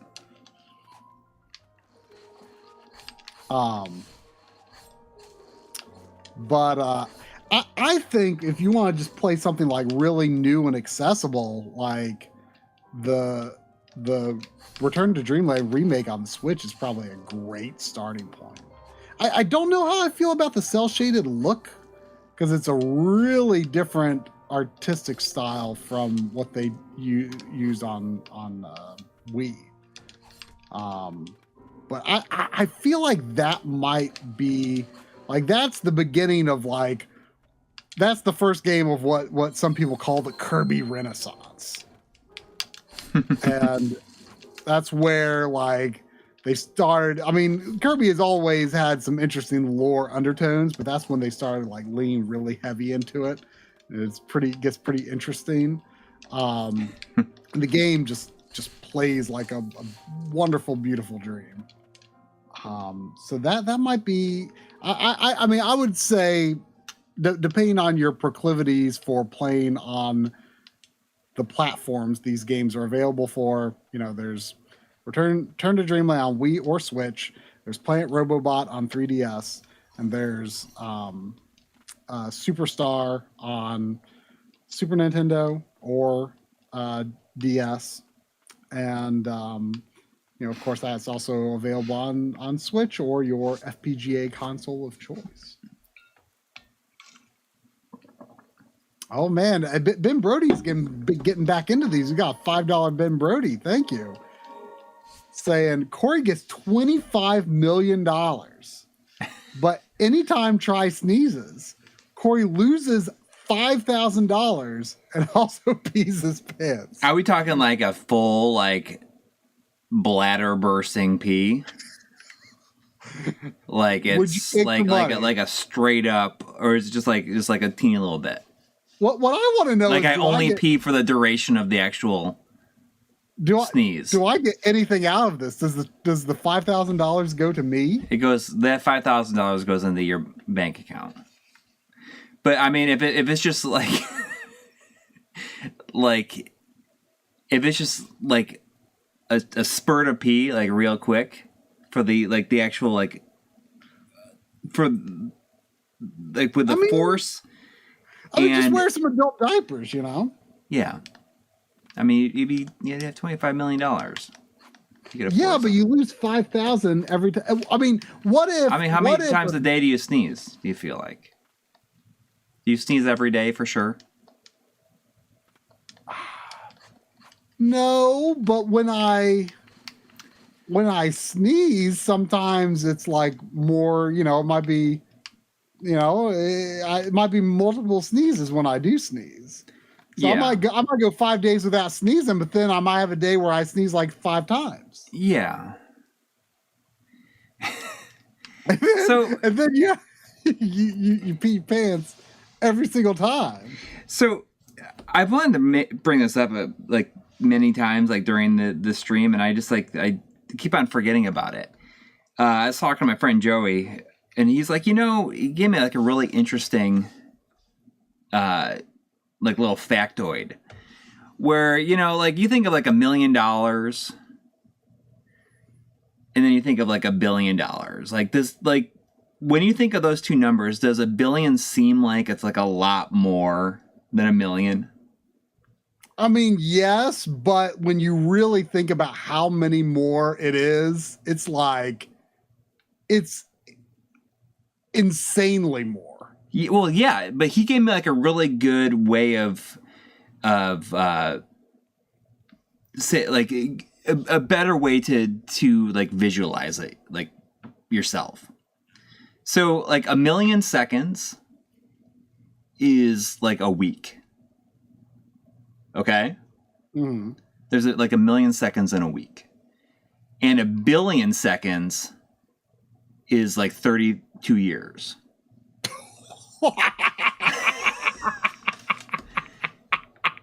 Wow. Isn't that really kind of crazy?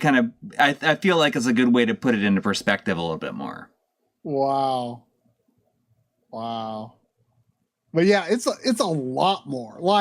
I mean, even 100 million is so much more than 1 million. Yeah. I want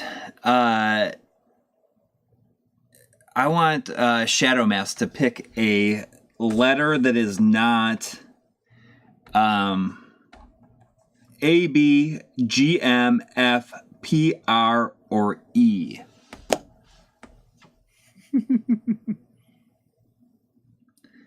But I mean, like a week and versus 33 years. It's just such a weird it just puts it into perspective. J. Okay. I'll be back with J. Go grab a J. I've been meaning to check my Switch games for each letter as we've been going, and I haven't been doing a good job of it. Let's check my J's. Oh man, wow! I do not have any physical J's on Switch. I have no physical J's, but I do have a digital J, which is Jet Cave Adventure. Yes, I mean that's the only one I have. I played it on stream before. And it's Jay and Silent Bob Mall Brawl. Ooh. Can you have him pick another one? Yeah. Can you pick another one, Shadow Mask? Yeah, Jet Cave Adventure. I'll say close the game without doing it. Or J. So A, B, G, M, F, P, R, E, or J. K. Okay. Yeah. Jet Cave Adventure is actually going to be in the games we played in 2022. I think it's a pretty decent game. K. I have Katamari Damacy Reroll. These are all ones that I feel like I've played before too. Kaze and the Wild Masks. Yeah. Kiki Kai Kai Kuro no Mantle no Nazo. Kirby and the Forgotten Land. Kirby Fighters 2. Kirby Star Allies. Kunai. Kunio-kun the World and Kunio-kun the World Classics Collection. That's all. See, I just have Kaze, Katamari, and then 2 Kirby games. Can you have him pick another one? L, he says. Okay, L. You can do an L. For L, I have La Mulana 2, The Legend of Zelda Breath of the Wild, The Legend of Zelda Link's Awakening, The Legend of Zelda Skyward Sword HD, Live Alive, Live Alive, whatever you say. You gotta say that every time. You gotta say it every time. You gotta say it. I'll be sure to say it every time in the games we play. I know nothing about this, but I bought it because it was another one of the special reserves. Lost Sphere, Luigi's Mansion 3, Lumina's Remastered, and Lunistus. Oh, I never marked Lunistus beat. Oh. Let's fix that.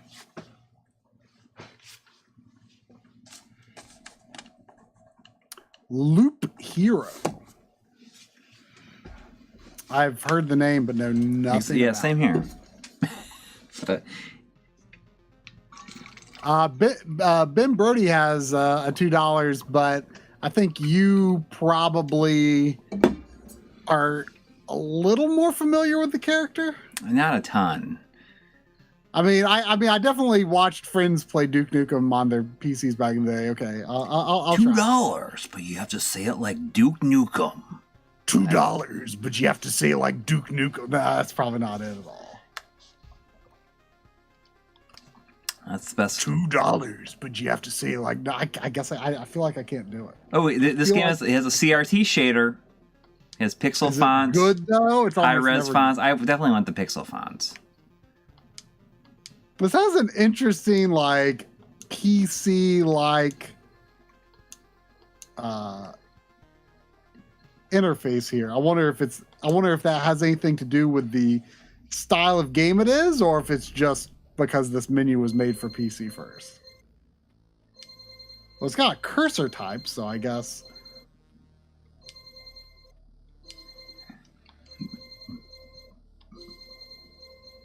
The world will be destroyed, even the memory of it will be gone. And this has happened twice.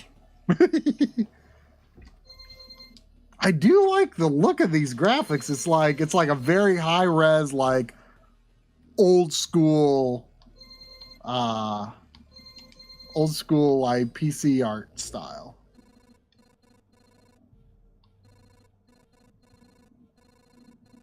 Yeah.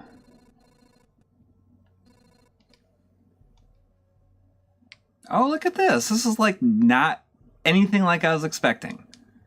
Oh, this looks like Ultima or something. Right? Yeah. Maybe?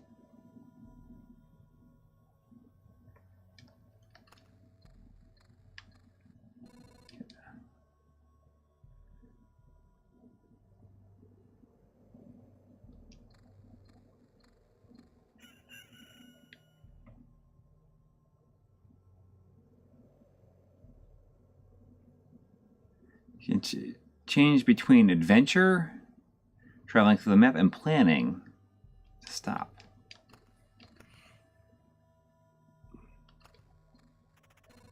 A living ball of slime, quite a nuisance. They digest anything they can. I think they refresh my memory and everything will go back to normal. So are you moving your character or like directly or No, I are don't you, think like, so. Commanding where he goes?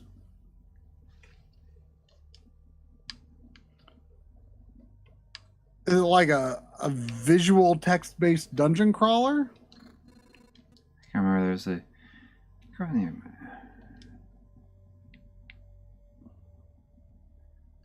No, we don't have Atari 50 yet.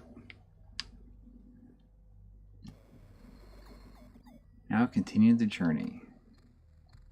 You know what's a game that I watched the trailer for? Gosh, I can't think of what it was because I think I saw a deal for it in recent weeks, and I looked up the trailer and I was like, that's got a very interesting visual style, but I don't know if the game is for me. What I can't remember the name of it. What I think it's pretty popular though. I'm drawing a blank on the name. It's like this like super like spooky looking card game. Like you're like playing some sort of card game, and there's like this like really creepy looking like demon looking thing on the other end of the table, and it's like it's a really interesting art style. Inscription, yeah. Like, I really liked how it looked, but I just wasn't sure if I would enjoy how it played. But it looked really cool.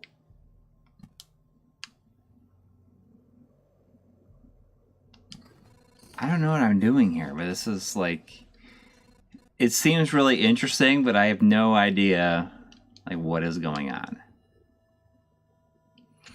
Ooh, we got a good question here from Ben Brody with $5. Thank you. Saying, Resident Evil 4 is my favorite fourth game. What is yours? I will accept any fourth game in a series or any numbered 4. Theoretically, I would count Final Fantasy VII. Theoretically. So it sounds like we've got a pretty, like, Resident Evil 4 is absolutely not the fourth Resident Evil game. So it sounds like we have like a pretty, we can sort of, it's a fuzzy line. Like we can say our favorite 4 from any number of directions here. Ooh, Resident Evil 4 is a good pick. Yeah, I'm gonna pick either Final Fantasy 4 or Phantasy Star 4. Ooh. Yeah, Resident Evil 4, I mean, I almost feel like I can't pick it because you picked it, Ben Brody, but that, that's hard to not pick. It's hard to not This, pick. I mean, this game is, I feel like there's a lot here. Yeah. Yeah. It's cool, I feel though. like it's going for a style of game that we did not grow up on. Yeah. It looks intriguing for sure.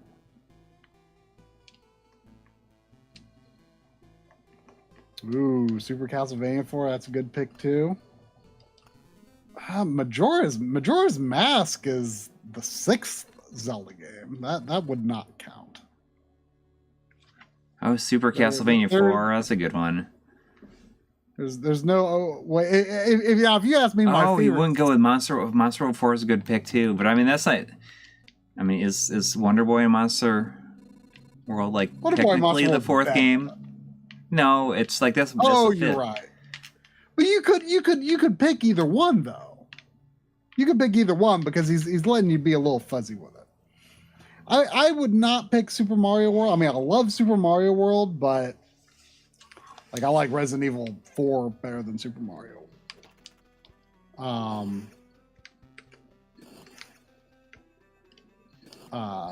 If you had asked what 6th game, I would have a hard time choosing between Majora's Mask and Final Fantasy VI. That would be tough. That would be really tough. All right, I want Cloud FF7 2000 to pick a game that is not, or to pick a letter that is not ABGMFPREJKL.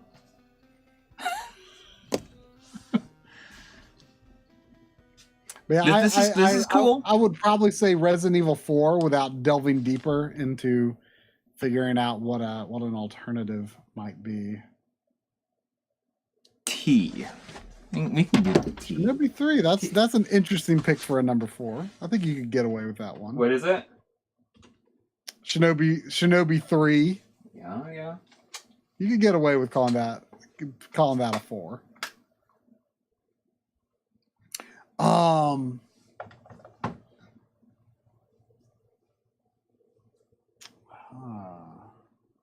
Like I was thinking of something else and it slipped my mind. This is a good one. I've never played this. And maybe it's going to be involved, maybe not. But I haven't played it. Resident Evil 4 over Link's Awakening. Ooh, I mean that.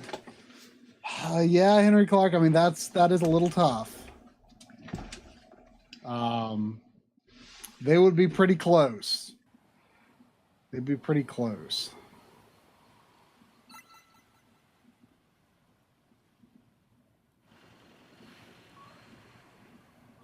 They would be pretty close. Metroid 4 is Fusion or Prime, depending on how you look at it. Yeah. Ooh, If this you looks like considered it Metroid Prime, that'd be a pretty good pick. Oh man, I had no idea it was after 11. oh, geez, it is. It's like quarter after 11. This will be my last one then, I guess. I've played the demo of this. It may have even been on stream. I can't remember. The depth of field makes me think of 3D Dot Heroes. Hmm. I mean, is it a platformer or is it like what even is? I think it's more Zelda-like than anything, but I'm not even sure if there's combat, to be perfectly honest. I know very little about it. I knew I wanted it because it looks so cool. And the developer is obviously very talented. Yeah, I mean, I got it because like I'd heard that it runs like it's just like a really like nicely running game. Yeah.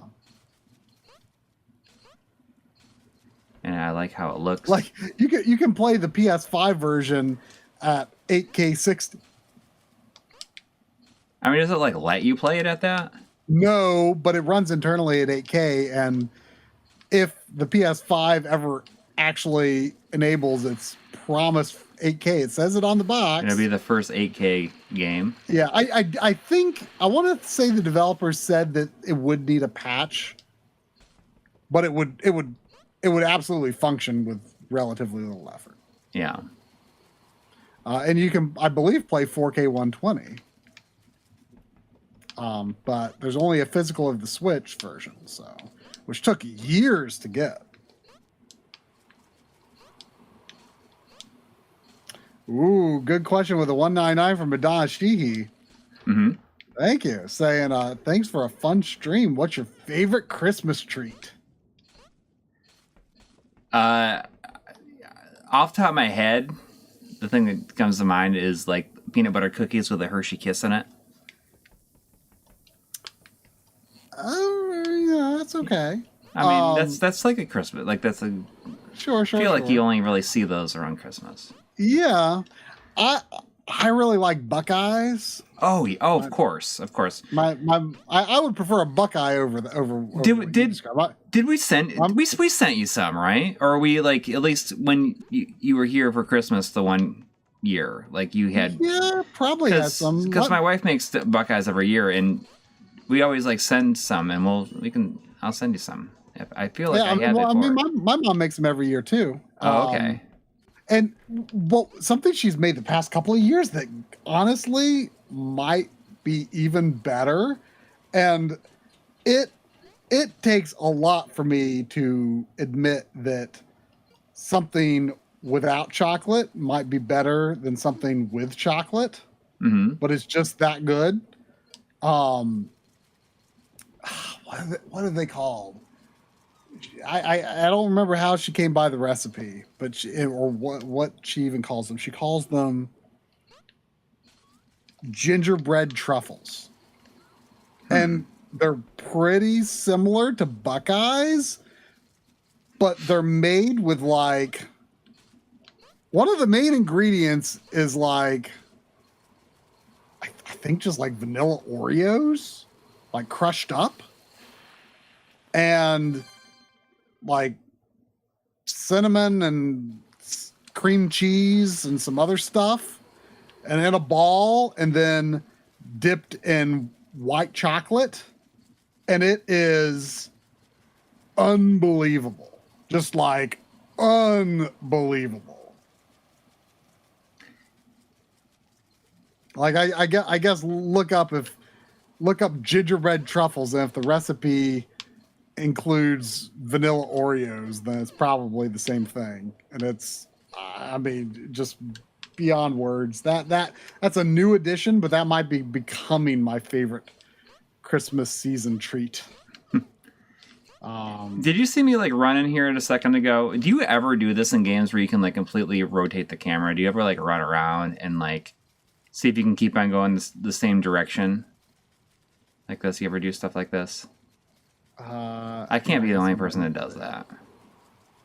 I'm sure somebody in the chat does stuff like this. Where you kind of... like pan the camera around, see if you can keep going in the direction you want to go. I mean, sometimes I'll spin the camera around to see like how much of like a circle radius it makes my character make. Like if I'm just holding a direction. I mean, I always do like to make like, I mean, I don't know if I would spin it that fast, but like I do like to like do like slow epic pans with the camera and like keep going in the direction. Yeah. That's fun. This is a real nice looking game though.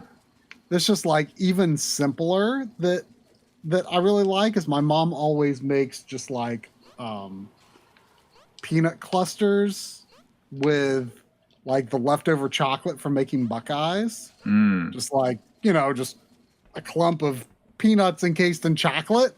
And it's like so basic, but so good. Oh, man.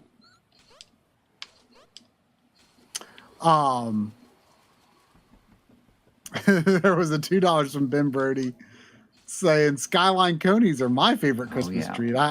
I mean, we already knew Ben Brody was from the Cincinnati area. Do you not live in the Cincinnati area and then you get to have Skyline when you visit? I'll tell you one thing, and I think that I may have mentioned this in the stream, is like, so when Dustin was here, we went into Skyline and ate, and it's like a whole new experience when you go in. It's like, it's so much better eating inside than it is like getting it and taking it home or something. I mean, does it elevate it over Dixie Chili? I think it might. Like, it's just, the thing I like about it is that it's just like the cheese like is like, it's so warm, so all the cheese like melts. It is like a whole new experience. I don't know what I'm supposed to be doing, but I think there's like a little dungeon inside that tower. Yeah, I didn't know how to get in there yet. Like, I remember playing the demo for just a little bit. I did very little in it. Another game that's not necessarily the best for figuring out in the context of a stream. I can jump up and touch a ledge and automatically hold on. Okay, that's gonna let me get up to the tower now. Oh, okay. I think this game is awesome. Live until you've tried coquito. For the uninitiated, that's Puerto Rican eggnog. Oh. We got some eggnog. Better get on to living and trying that.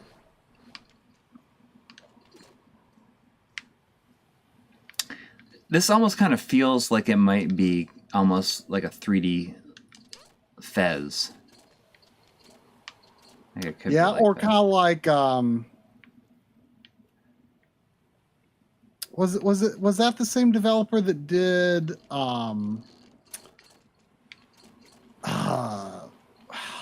what's that other game? I don't know. I'm drawing a total blank. I think it was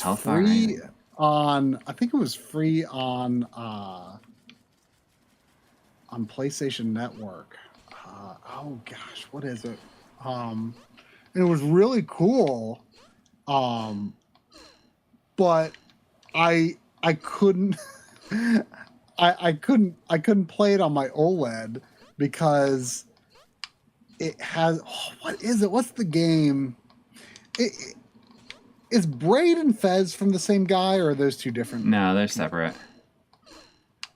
It's the game that I think it's the Braid guy. Oh, you're thinking about the Witness. You can play the Witness. Witness. Yes. Yeah. And like, I'm so mad that's never going to get a. Like, I guess that guy is like super anti-physical games. Yeah. And it's never going to get a physical game, which makes me sad because I really liked what I played. On the free version that was on, I think it was on PS5 or 4 or something. I think it might have been one of the games that was like free like the week that the PS5 launched.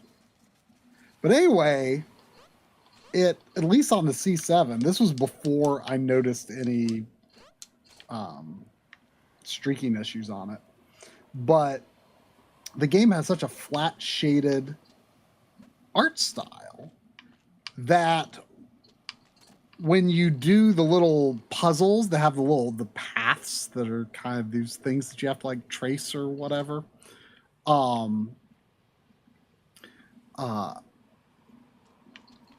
those are on screen for just enough.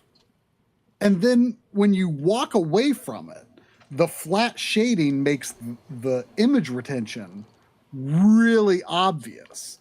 Like image retention under normal graphical circumstances, even a game like this with somewhat flat shading, you wouldn't notice it. But the style of that game made the image retention insanely obvious. And that is the kind of game that I would want to play it on like an LCD Switch. Interesting. Just because of how obnoxious that was. All right. Someone was saying that the answer to this is like within my view, so I like that. You can see it, the island. Oh. Huh.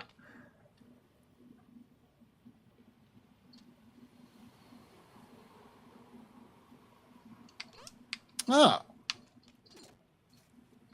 See, like, I feel like when you're streaming, like, I mean, I'm not saying you, I'm just saying humans in general, at least unless you're just like super able to handle a lot of stimulation or something. But I feel like, for me at least, like my puzzle solving ability like greatly diminishes when I'm streaming.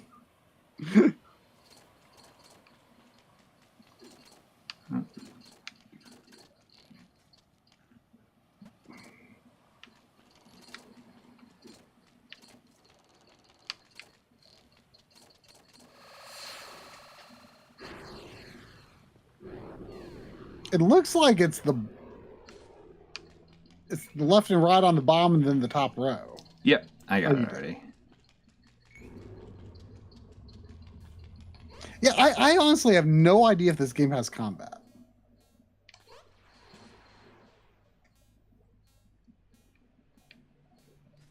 Yeah, I mean, it feels like it only lets you jump. I'm sure your abilities get expanded somewhat. I mean, you did buy Yeah. that one book that let you grab the ledge.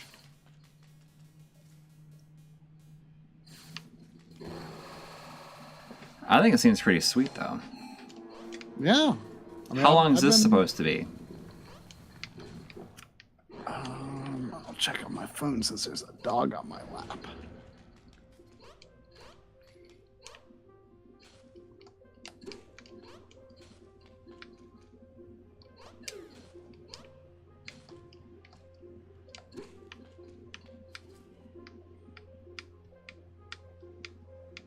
Do you think there is some sort of significance behind the funny spelling of tourist? No. Oh wow, you're gonna love this.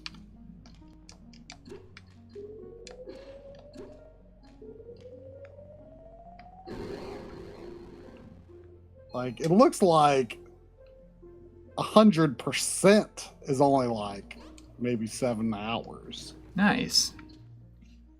And less than that might only be about 5. So that's pretty appealing.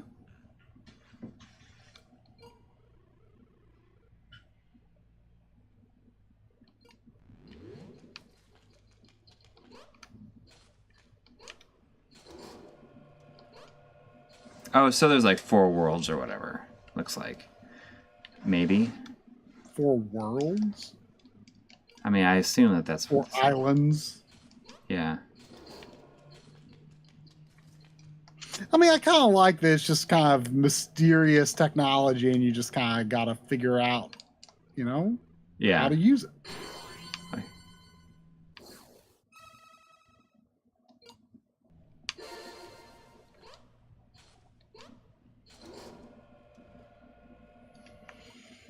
Oh, okay. Switch Now I only gotta. work game if I already own a V2. I mean, I am a little skeptical sometimes of like if when I see performance issues in Switch games, I'm like, oh, could it be because I've got a launch model? Like I don't think it matters in most cases, but there were like some well documented cases in Metroid Dread where only some models had performance issues, and I definitely had performance issues at times in Metroid Dread.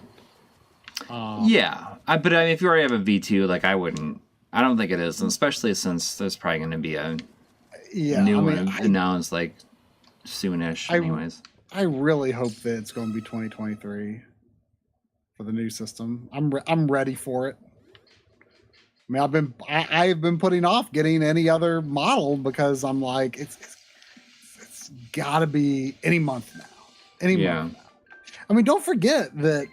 I think it is still entirely possible that the new system could coincide with Breath of the Wild 2 or Tears of the Kingdom, I should say. That would be smart. Because remember, Switch came out in early March 2017, and it was announced, I want to say late October. So obviously, they're not going to announce a new thing before Christmas. Right. They could for the Switch because the Wii U wasn't selling anyway. Right. They're not going to announce a new Switch before Christmas. But, say, January, February, release in May, it could happen. Yeah. It could happen. This seems really cool. I think I played a lot of really good things tonight, except for maybe the... I mean, it sounds like Gato, Roboto, and the Touryst might be things you like would feel compelled to immediately continue, perhaps. Yes. Oh yeah, the Ender Lilies looked great. I really want that. Loop Hero seems like it's cool, but it seems like when I'm real up at dense. the limited run store later this month, assuming that does happen. Yeah. If I can get it, I'll go ahead and get it. If you go down there, I'm going to have you grab a couple of things for me too. I still need that. I really still want the PS5 Half Genie Hero.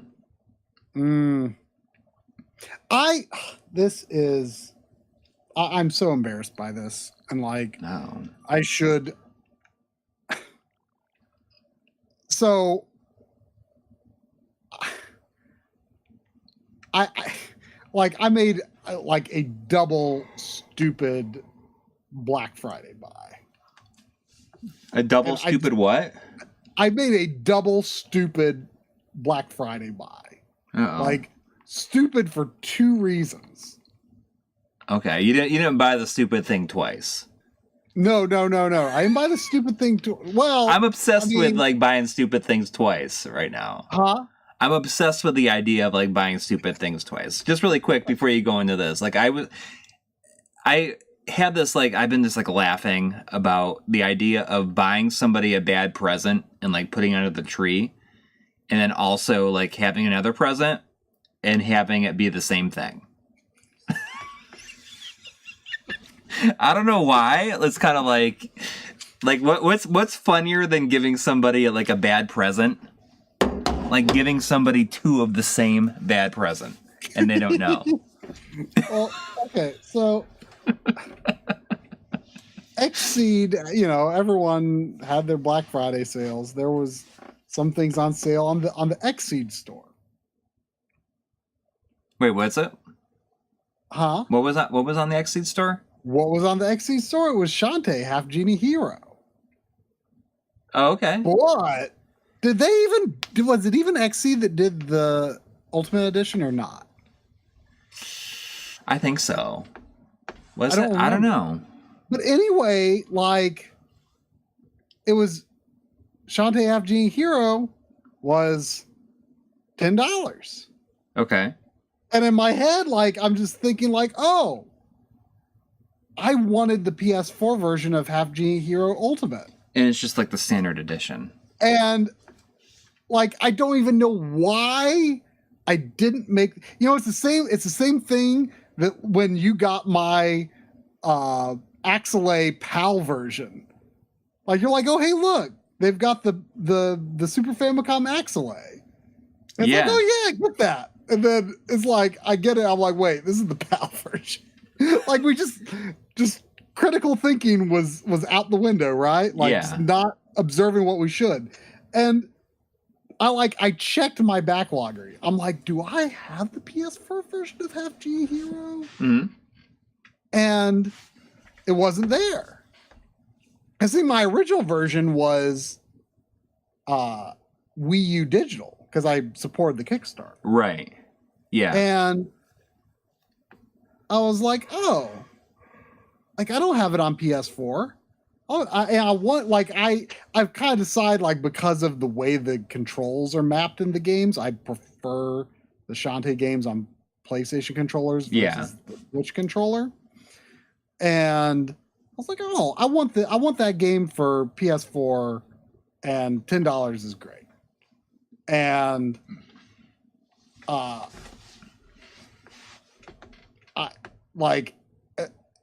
and then it comes. And I realized, like, wait, this is the regular version. Like, I even started to open the shrink wrap. And I'm like, wait, this is the regular version. Yeah, and there's like no way to upgrade it. You can't even transfer that to the PS5. Like, you can't upgrade that version on a PS5. Right? And then I'm like, wait, do I have this on PS4?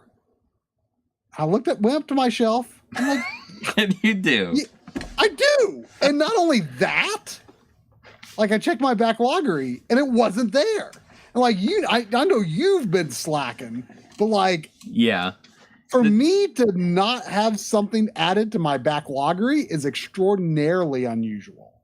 Yeah. And I freaking had it. And see, I was at my parents' house, right? Mm-hmm.